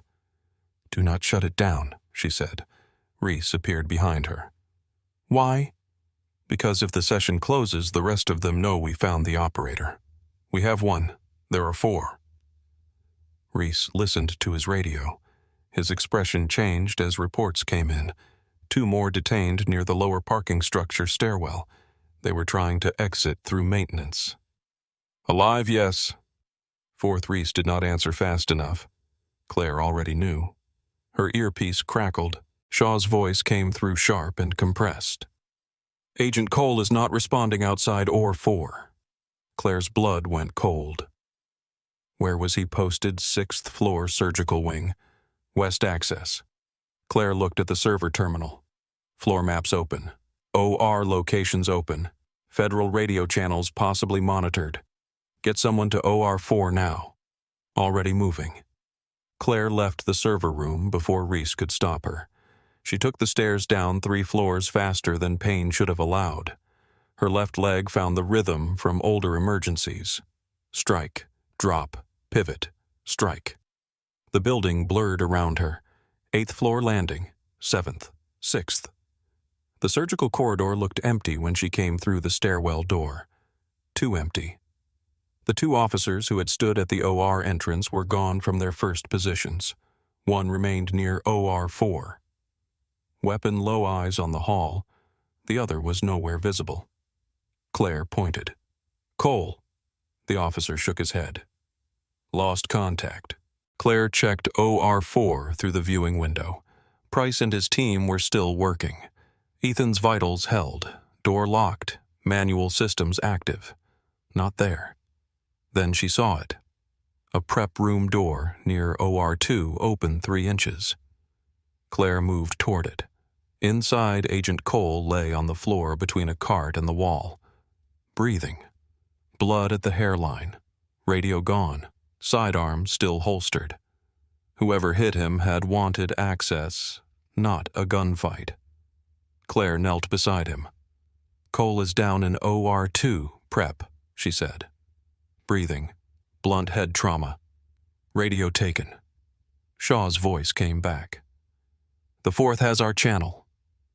Claire looked at the empty radio clip on Cole's vest. "Yes." A pause. Then Shaw said the thing they were both thinking. "He heard us." Claire stood slowly. The evidence case, 8th floor. Records annex. Supply closet, 8C. She had said enough over open channels. Not all at once, not cleanly, but enough for someone trained to assemble fragments. Claire turned toward the stairwell. Shaw spoke again. "Claire, wait for my team." Claire ran. The 6th floor vanished below her. The 7th landing flashed past. By the time she reached 8, her breath had sharpened and her leg was no longer pain. It was fire wrapped in function. The records annex was dim. The overnight lights cast long strips across the carpet. No voices. No movement. No sign that anyone had passed through except the supply closet door at the far end stood open. 3 inches. Claire slowed. Fast got people killed in doorways. She came at the closet from the hinge side body out of the frame and pushed the door with her shoulder. Empty. Shelves, binders, paper towels, mop heads, broken monitor stands. The air return panel was still in place, loose screws unchanged. She crouched, pulled it open, and reached inside. The case was there. For 1 second, relief almost weakened her. She did not let it. If the case was still there, the fourth man had not reached it. Or he had not come for it first. Or he wanted her to take it. Claire pulled the case free. She did not open it. She slid it under her scrub top, pressed hard against her ribs, and held it there with her left arm. The waterproof shell was cold against her skin. Her earpiece crackled. Shaw. Main lighting just dropped on 8. Manual breaker interruption. Northwest sector. The overhead lights clicked off. The corridor outside fell into amber emergency glow. Claire whispered, "I know. Where are you, supply closet? I have people coming." "How long?" Silence. Then Shaw answered. 3 minutes. 3 minutes in a dark corridor with a trained hostile was not time. It was weather. Claire looked around the closet. 1 door. No window. Metal shelves. Cleaning supplies. A mop handle. Plastic bins. A rolling step stool. Bad room if cornered. Good room if expected. She moved 1 shelf unit 6 inches from the wall, just enough to create a narrow pocket in shadow. Then she took the metal mop handle, removed the head with 1 hard twist, and stepped behind the shelf. The case pressed against her ribs. Her breathing slowed. Outside, the corridor made almost no sound. That told her he was good. Most people believed stealth meant silence. It did not. Silence announced itself. Real stealth sounded like the building continuing without you. Then the closet door moved. A thin beam of light cut across the shelves. Low power. Controlled. The man entered without exposing himself fully. Taller than the first, leaner, better footwork. He wore hospital maintenance coveralls over tactical clothing, a stolen badge clipped to his chest. Smart. He scanned the back wall. The air return panel hung open. His shoulders shifted. He knew the case was gone. Claire waited until his back turned fully. Then she moved. 3 steps. No wasted breath. She struck for the wrist holding the light. The mop handle cracked against bone. The flashlight fell spinning across the floor and throwing wild shadows up the shelves. The man turned with the hit and drove his elbow backward. Claire took it on her forearm. Pain flashed. He was faster than expected. He grabbed her shoulder and slammed her into the shelf. Metal rattled. A bin of paper towels dropped behind them. The case dug into her ribs hard enough to steal air. His eyes dropped. He saw the shape beneath her scrubs. There. The fight changed. Before he wanted control. Now he wanted the case. He reached for her torso. Claire trapped his wrist against her ribs and drove the end of the mop handle into the soft place below his sternum. He grunted but stayed upright. She pivoted right, letting her prosthetic leg plant against the shelf base, and used the angle to twist his arm across his own body. He knew the counter. He moved with it. Better trained. He drove his weight forward, crushing her against the wall. Claire's vision sparked at the edges. His hand slid closer to the case. She headbutted him. Not clean, not pretty.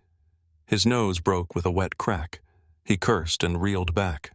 Claire slipped sideways through the gap between shelf and wall, dragging the case under her scrub top.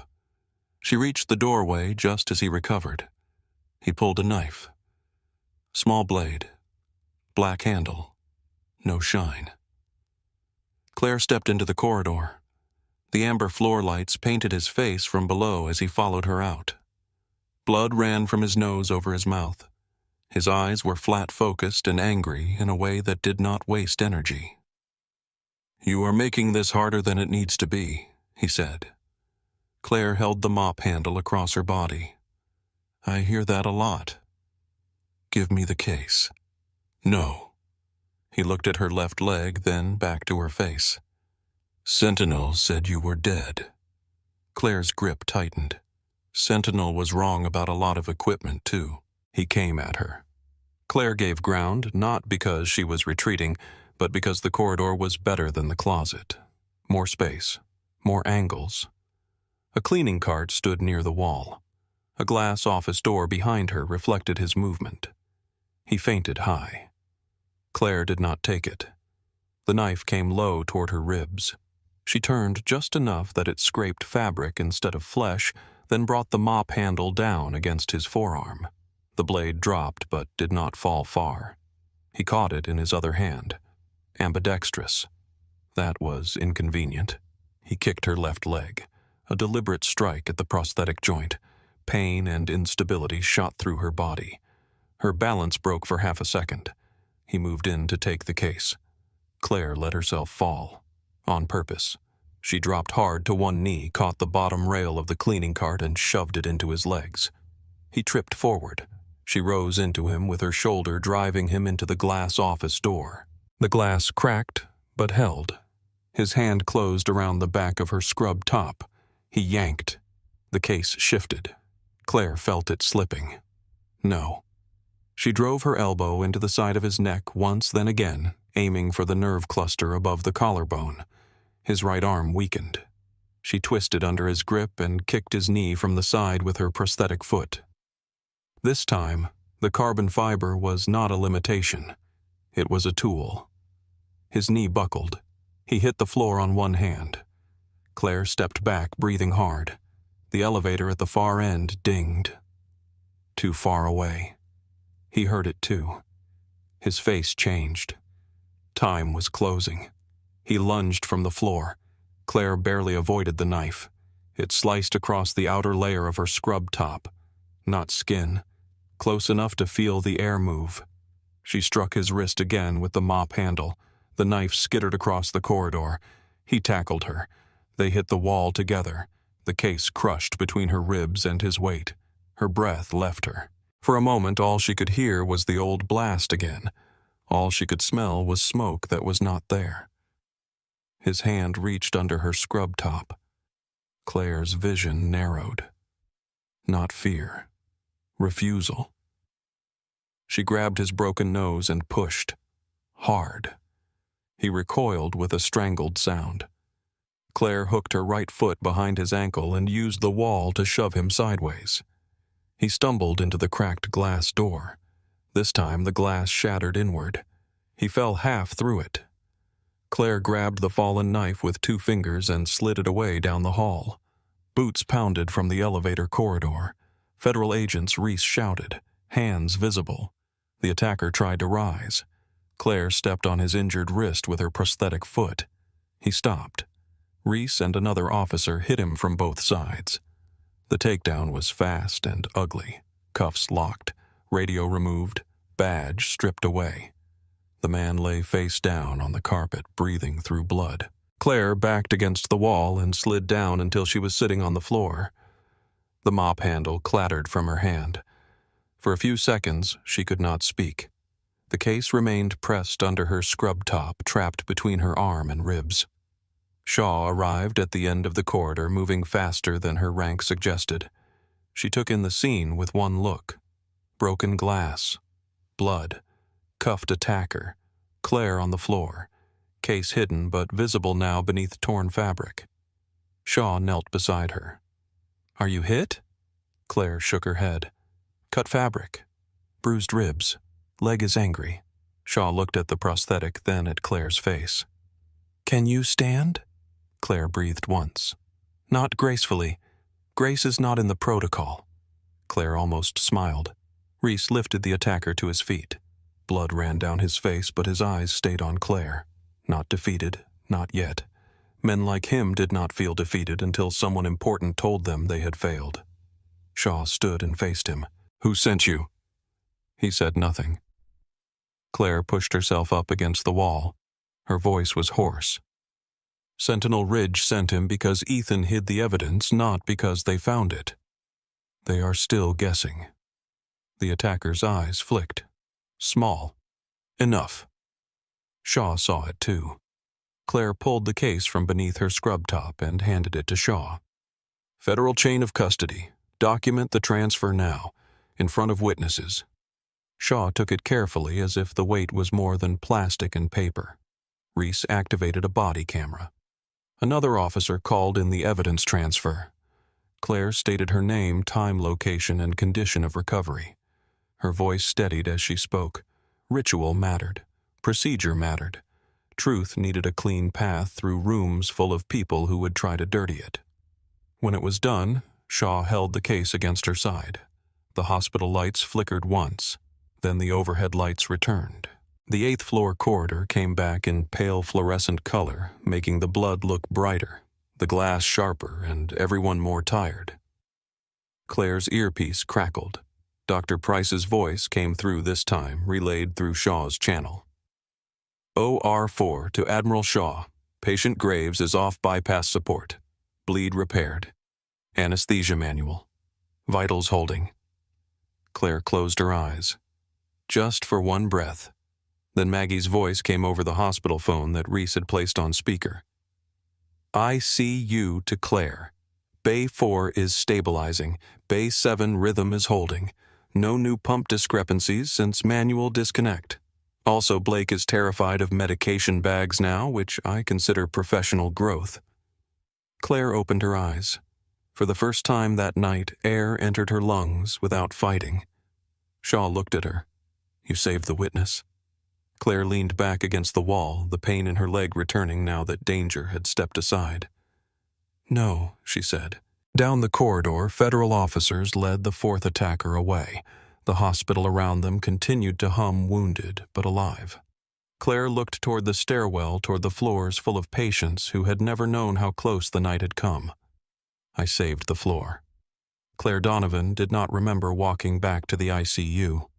She remembered the elevator doors opening. She remembered Admiral Shaw holding the evidence case with both hands as if it carried a pulse. She remembered Reese beside her, one hand hovering near her elbow without touching her, smart enough to know that help was sometimes more useful when it waited to be accepted. Then she remembered the sound. The ICU, monitors, ventilators, pumps running manually now, nurses speaking in low-clipped voices, wheels crossing tile, a patient coughing behind a curtain, Maggie telling someone to check the actual bag, not the screen, and to do it before she had to say it twice. That sound pulled Claire all the way back into her body. Her ribs hurt. Her shoulder burned where the fabric had torn. Her left leg felt like someone had driven a hot nail through the socket and left it there, but the floor was still alive. That mattered. Maggie saw her first. For 1 second, her face changed in a way Claire had never seen before. Relief, anger, fear, and something close to grief all crossed at once. Then Maggie buried it under work because there were patients watching. You look terrible, Maggie said. Claire leaned one hand on the counter. Good to see you too. Do not joke with me unless you are planning to stay upright. Claire glanced toward Bay 4. How is Wallace stabilizing? Hartwell gave reversal after labs came back. Drain output slowed. Pressure is improving. Bay 7 rhythm held. We disconnected the line before it reached her system. Bay 1 and 2 clean. Manual checks every 10 minutes. Blake has developed a religious relationship with measuring fluid volume. Across the unit, Blake Morrison stood beside a pump with a clipboard and the haunted expression of a man who had just discovered machines could betray him. He looked over at Claire, then looked away quickly. Maggie followed Claire's gaze. He asked if you were coming back. Claire gave her a tired look. He asked that. He used different words, mostly medical ones. Fear makes residents formal. Claire almost smiled, but the movement pulled at her ribs. Dr. Hartwell came out of Bay 4, gloves still on, hair loose around her face. Her eyes moved over Claire's torn scrub top, the bruising already darkening along her collarbone the way she kept her weight slightly off the left side. You need imaging, Hartwell said. Later. That was not a suggestion. Then make it one. Hartwell stepped closer. For a moment, she looked less like an attending physician and more like a woman who had spent the night watching a hospital nearly become a murder weapon. Claire, you are injured. So are 3 patients. Mine can wait. Hartwell held her stare. Then she nodded once, not because she agreed, but because she knew the argument would cost time neither of them wanted to spend. 10 minutes, Hartwell said. Then I am checking you myself. 15. 10. Maggie pointed at Claire. You do not negotiate with doctors when they are right. It encourages them. Claire looked between them and felt something unfamiliar move in her chest. Not safety, not quite, but the outline of it. The OR call came through at 3:38 a.m. Dr. Price's voice sounded rough with exhaustion. Graves is out. Vascular repair complete. He is being transferred to ICU under guard. He is critical but stable. Claire closed her eyes for a heartbeat. Critical but stable. In a hospital, those words were not comfort. They were permission to keep fighting. Understood, Hartwell said into the phone. Bay 6 is ready. Claire opened her eyes. Maggie was already moving. Bay 6, Claire said. Manual equipment only. Isolated monitors. 2 nurse verification on every medication. No smart pump unless it is physically disconnected from the network. Maggie nodded. Already done. Of course it was. When Ethan Graves arrived, he looked smaller than he had in the trauma bay. Surgery did that to people.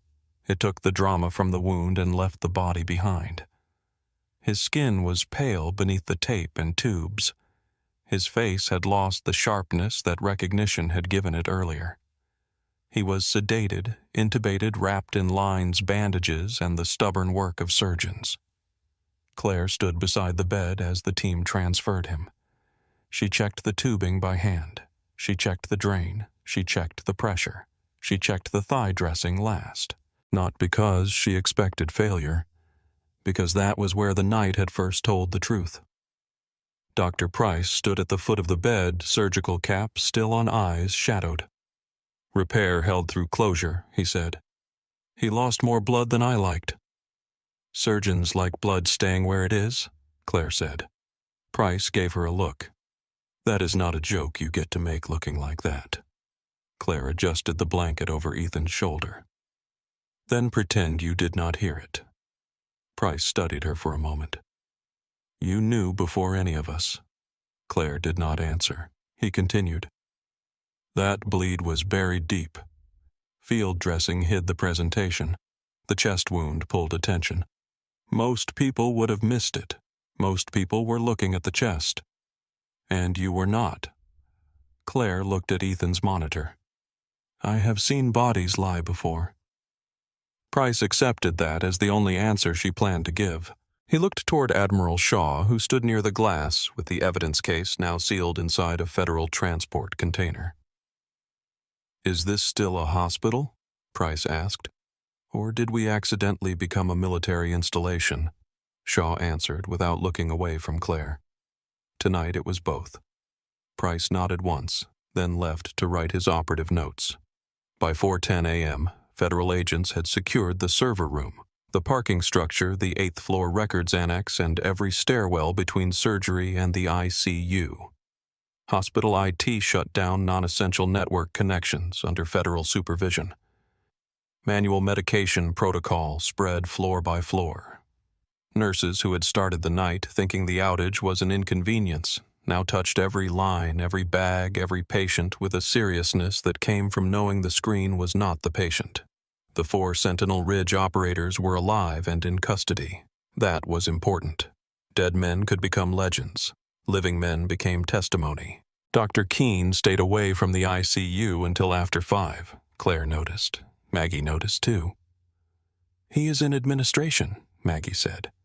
With hospital counsel, the chief medical officer, and 2 federal people who look like they eat subpoenas for breakfast. Claire adjusted Ethan's IV line manually. Good. You think he is blaming you? I think he is looking for a version of the night where he still sounds right. Maggie leaned beside the doorframe. Can he find one? Claire looked at Ethan. No. The first sign that Ethan was waking came at 5:26 a.m. His fingers moved against the sheet. Small movement. Purposeful. Claire was beside him before the monitor reacted. Ethan. His eyelids struggled open. The ventilator was still in place, so he could not speak. His eyes searched the ceiling first, then the room, then Claire's face. There was fear there, then recognition, then relief so raw it almost made Claire look away. She placed 2 fingers lightly on his wrist, not to restrain him, just to anchor him. "You are at St. Bartholomew. Surgery is done. The bleed was repaired. You are under federal protection." His eyes shifted toward Shaw. The Admiral stepped closer. "The evidence is secured," Shaw said. Ethan closed his eyes. One tear slipped sideways into his hair. Claire pretended not to see it. When the ventilator came out later that morning, Ethan's voice returned as a dry scrape. The first thing he said was not about Sentinel, not about the ambush, not about the evidence. He looked at Claire and whispered, "You are still mad." Claire checked his pupils with a penlight. "You used my hospital as bait. I used myself as bait. You are not the one in Bay 7 who almost had her heart stopped." His mouth tightened. "No." Claire clicked the light off. "You knew they had access here. I suspected. That is not better. I could not prove it from outside. Sentinel had buried the channel too deep. If I delivered the evidence through normal routes, they would know before it reached a courtroom. If I disappeared, the evidence disappeared with me. I needed them to move. So you made them move through patience." Ethan swallowed pain, tightening his face. "I thought I could control the timing." Claire looked at him for a long moment. "That is what everyone says right before civilians bleed." He closed his eyes. "I know." The room quieted. Outside the glass, Maggie moved between bays checking lines. Hartwell stood at the central desk, writing the kind of report that did not leave room for convenient misunderstandings. Shaw spoke with Reese near the elevator, the sealed evidence container between them. Ethan opened his eyes again. "I asked for you because I knew you would see it." Claire's voice was cold. "You asked for Ghost Surgeon." "No," he said. His breath hitched. "I asked for Claire Donovan. Ghost Surgeon was just the name that would make you stop running. That landed somewhere deeper than she wanted it to." He continued, each word costing him. "Back then, everyone thought you saved men because you were fearless. You were not. You were scared all the time." Claire said nothing. "You just kept moving toward the person bleeding." Her jaw tightened. "Rest, Claire. Rest, Ethan." He understood the conversation was over. For now. By noon, the first news vans appeared outside St. Bartholomew. By evening, the story had become a national security incident without the details that made it human. A defense contractor, a cyber breach, a federal witness, a hospital attack, 4 suspects in custody, multiple patients saved after rapid staff intervention. No one on television knew what Bay 7's hand felt like when Claire checked her pulse. No one knew how Maggie's voice shook for half a second when she saw her own stolen credentials tied to a potassium order. No one knew Dr. Price had operated under manual verification while 2 armed agents stood outside the door.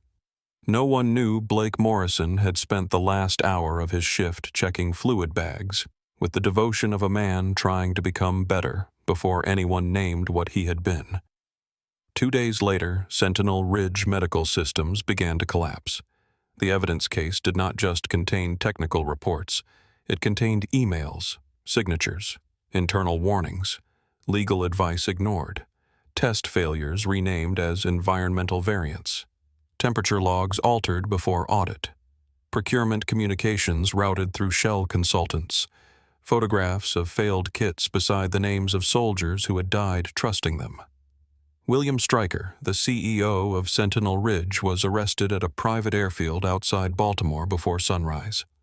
2 senior executives were taken from their homes. A procurement official resigned, then tried to leave the country, then learned federal agents were better at airports than he was. The news called it a scandal. Claire hated that word. Scandal sounded like embarrassment. This was a graveyard with invoices. At St. Bartholomew, the aftermath came in layers. Federal investigators took over 2 conference rooms. Hospital administrators spoke in careful voices. IT contractors walked the halls looking sick. Every networked medical device was audited. Pharmacy protocols were rewritten. Emergency manual verification became mandatory. Nurses from every floor were trained to compare machine output against physical reality, not because it was efficient, but because the hospital had learned that efficiency without suspicion could be fatal. Maggie taped a handwritten note above the ICU medication station. Screens inform, hands confirm. No one took it down. Doctor. Hartwell submitted her report on the incident with Claire's name in every place it belonged. Nurse Donovan identified concealed vascular hemorrhage despite dismissal by attending physician. Nurse Donovan initiated manual pump verification after detecting infusion discrepancy. Nurse Donovan prevented further medication compromise in ICU. Nurse Donovan identified operating suite equipment manipulation. Nurse Donovan recovered federal evidence under threat. It was not dramatic language. That made it harder to dismiss. Dr. Russell Keene read the report 3 times before he approached Claire. It was 6:12 a.m. 4 days after the attack. Dawn had just begun to gray the windows. Claire stood near the ICU supply alcove restocking gauze with movements slower than usual. Her ribs were taped. Her legs still hurt. Hartwell had finally forced imaging and found no fracture, only bruising deep enough to make breathing a negotiation. Keene stopped a few feet away. For once, he did not fill the space with authority. Donovan. Claire placed another stack of gauze in the bin. Dr. Keene. He looked older than he had 4 days ago. Not ruined, just reduced to a more honest size. I read Hartwell's report. I assumed. I also reviewed the trauma footage. Claire closed the supply cabinet. That sounds unpleasant. It was. She turned to face him. Keene folded his hands in front of him, then seemed to realize the gesture looked too formal and let them fall to his sides. I was wrong. Claire waited. He swallowed. Not only about the bleed. About you. The ICU moved softly around them. Morning shift arriving. Night shift fading. Machines still breathing for people who could not. Keene continued. I saw the prosthetic. The quiet. The fact that you did not challenge me the way some nurses do. I mistook that for limitation. Claire's expression did not soften. You almost let Ethan Graves die because the warning came from someone you had already categorized. Keene nodded. Yes, that is not a mistake in technique. No, he said. It is not. Claire looked toward Bay 6 where Ethan slept under guard. Then do not make this about apology. His brow tightened. What do you want changed the escalation policy? Keene blinked. Claire stepped closer. When nurses identify a contradiction between vital signs and working diagnosis, they get a rapid diagnostic review. No retaliation, no public dismissal, no waiting for an attending's pride to catch up to the patient. Keene looked down the hall. That kind of protocol requires committee approval. Claire said nothing. He heard himself. Then he looked back at her. I will push it through. No, Claire said. You will put your name on it. That hit him. His name had protected his authority for years. Now she was asking him to spend it. Slowly he nodded. I will put my name on it. Claire studied him for another moment. Then we are done.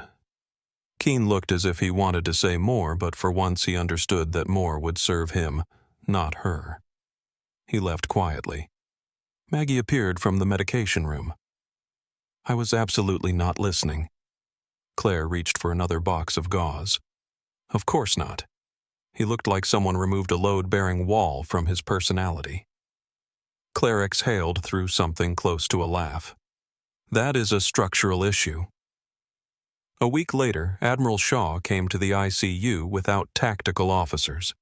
No dress blues this time. Dark civilian coat. Hair pinned back. The same eyes. Claire found her near the windows overlooking the harbor. Ethan testified this morning, Shaw said. Claire stood beside her. How did he do? He made 3 attorneys uncomfortable in under 20 minutes. That sounds like Ethan. He asked me to tell you he is sorry. Claire looked through the glass at the water. He can tell me himself when he can walk to the nurse's station without turning gray. Shaw nodded. For a while they watched the harbor wake. Fishing boats moved through pale morning. The storm had finally passed, leaving the water steel blue and restless. I have an offer, Shaw said. Claire did not look at her. I figured. Consulting, medical systems vulnerability, combat care training, quiet work, useful work. I have work. You could save lives on a larger scale. Claire watched Maggie help a new nurse adjust a patient's pillow before checking the monitor. I am saving lives at the scale where I can see their faces. Shaw accepted the answer, but not quickly. She looked at Claire the way commanders looked at people they wanted but could not order. The old name will come out eventually. I know. Ghost Surgeon will not stay buried once this reaches court. Claire touched the edge of her badge. Claire Donovan, R.N. Then people will have to learn she became a nurse. Shaw's mouth moved slightly. That may confuse them. Good. For the first time, Shaw smiled. A real one. Small, tired, and brief. I am glad you lived, Claire. Claire looked at her. There were many answers she could have given. Sharp ones, easy ones, ones that kept the past where it belonged. Instead, she said, Me too. Shaw left before noon. Ethan improved slowly.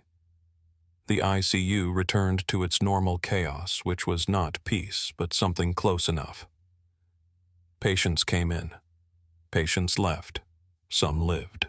Some did not. Families cried. Nurses kept moving. Doctors argued with labs. Machines beeped. Coffee burned. Rain returned to the windows. The hospital remembered. So did Claire. 2 weeks after the attack, a new resident arrived on the night rotation. Young nervous, carrying too many pens. He saw Claire adjusting a manual drip in Bay 3 while explaining the process to a nurse fresh from orientation. He leaned toward Maggie at the desk. Is that Nurse Donovan? Maggie did not look up from her chart. Yes, I heard she was Special Forces. Maggie lifted her eyes. No. The resident flushed. Sorry, I just meant because of what happened. Maggie looked through the glass at Claire. Claire stood beside the patient, 2 fingers on the wrist, eyes on the body first and the monitor second. Maggie's voice softened. That is the nurse you listen to when the machines do not make sense. The resident nodded as if writing it somewhere inside himself. Claire heard none of it. Or maybe she did and chose not to turn. Outside the east windows, dawn spread over Port Mercer Harbor, slow and silver. The water caught the first light. The hospital lights dimmed as morning took over from the long artificial night. Claire finished adjusting the drip. The patient's rhythm steadied. She watched it for 3 breaths, then moved to the next room. Her step was not perfect. It did not need to be. The floor knew her now, so did the people on it. And somewhere between the monitors, the rain, the salt air, and the quiet work of keeping strangers alive, Claire Donovan kept walking.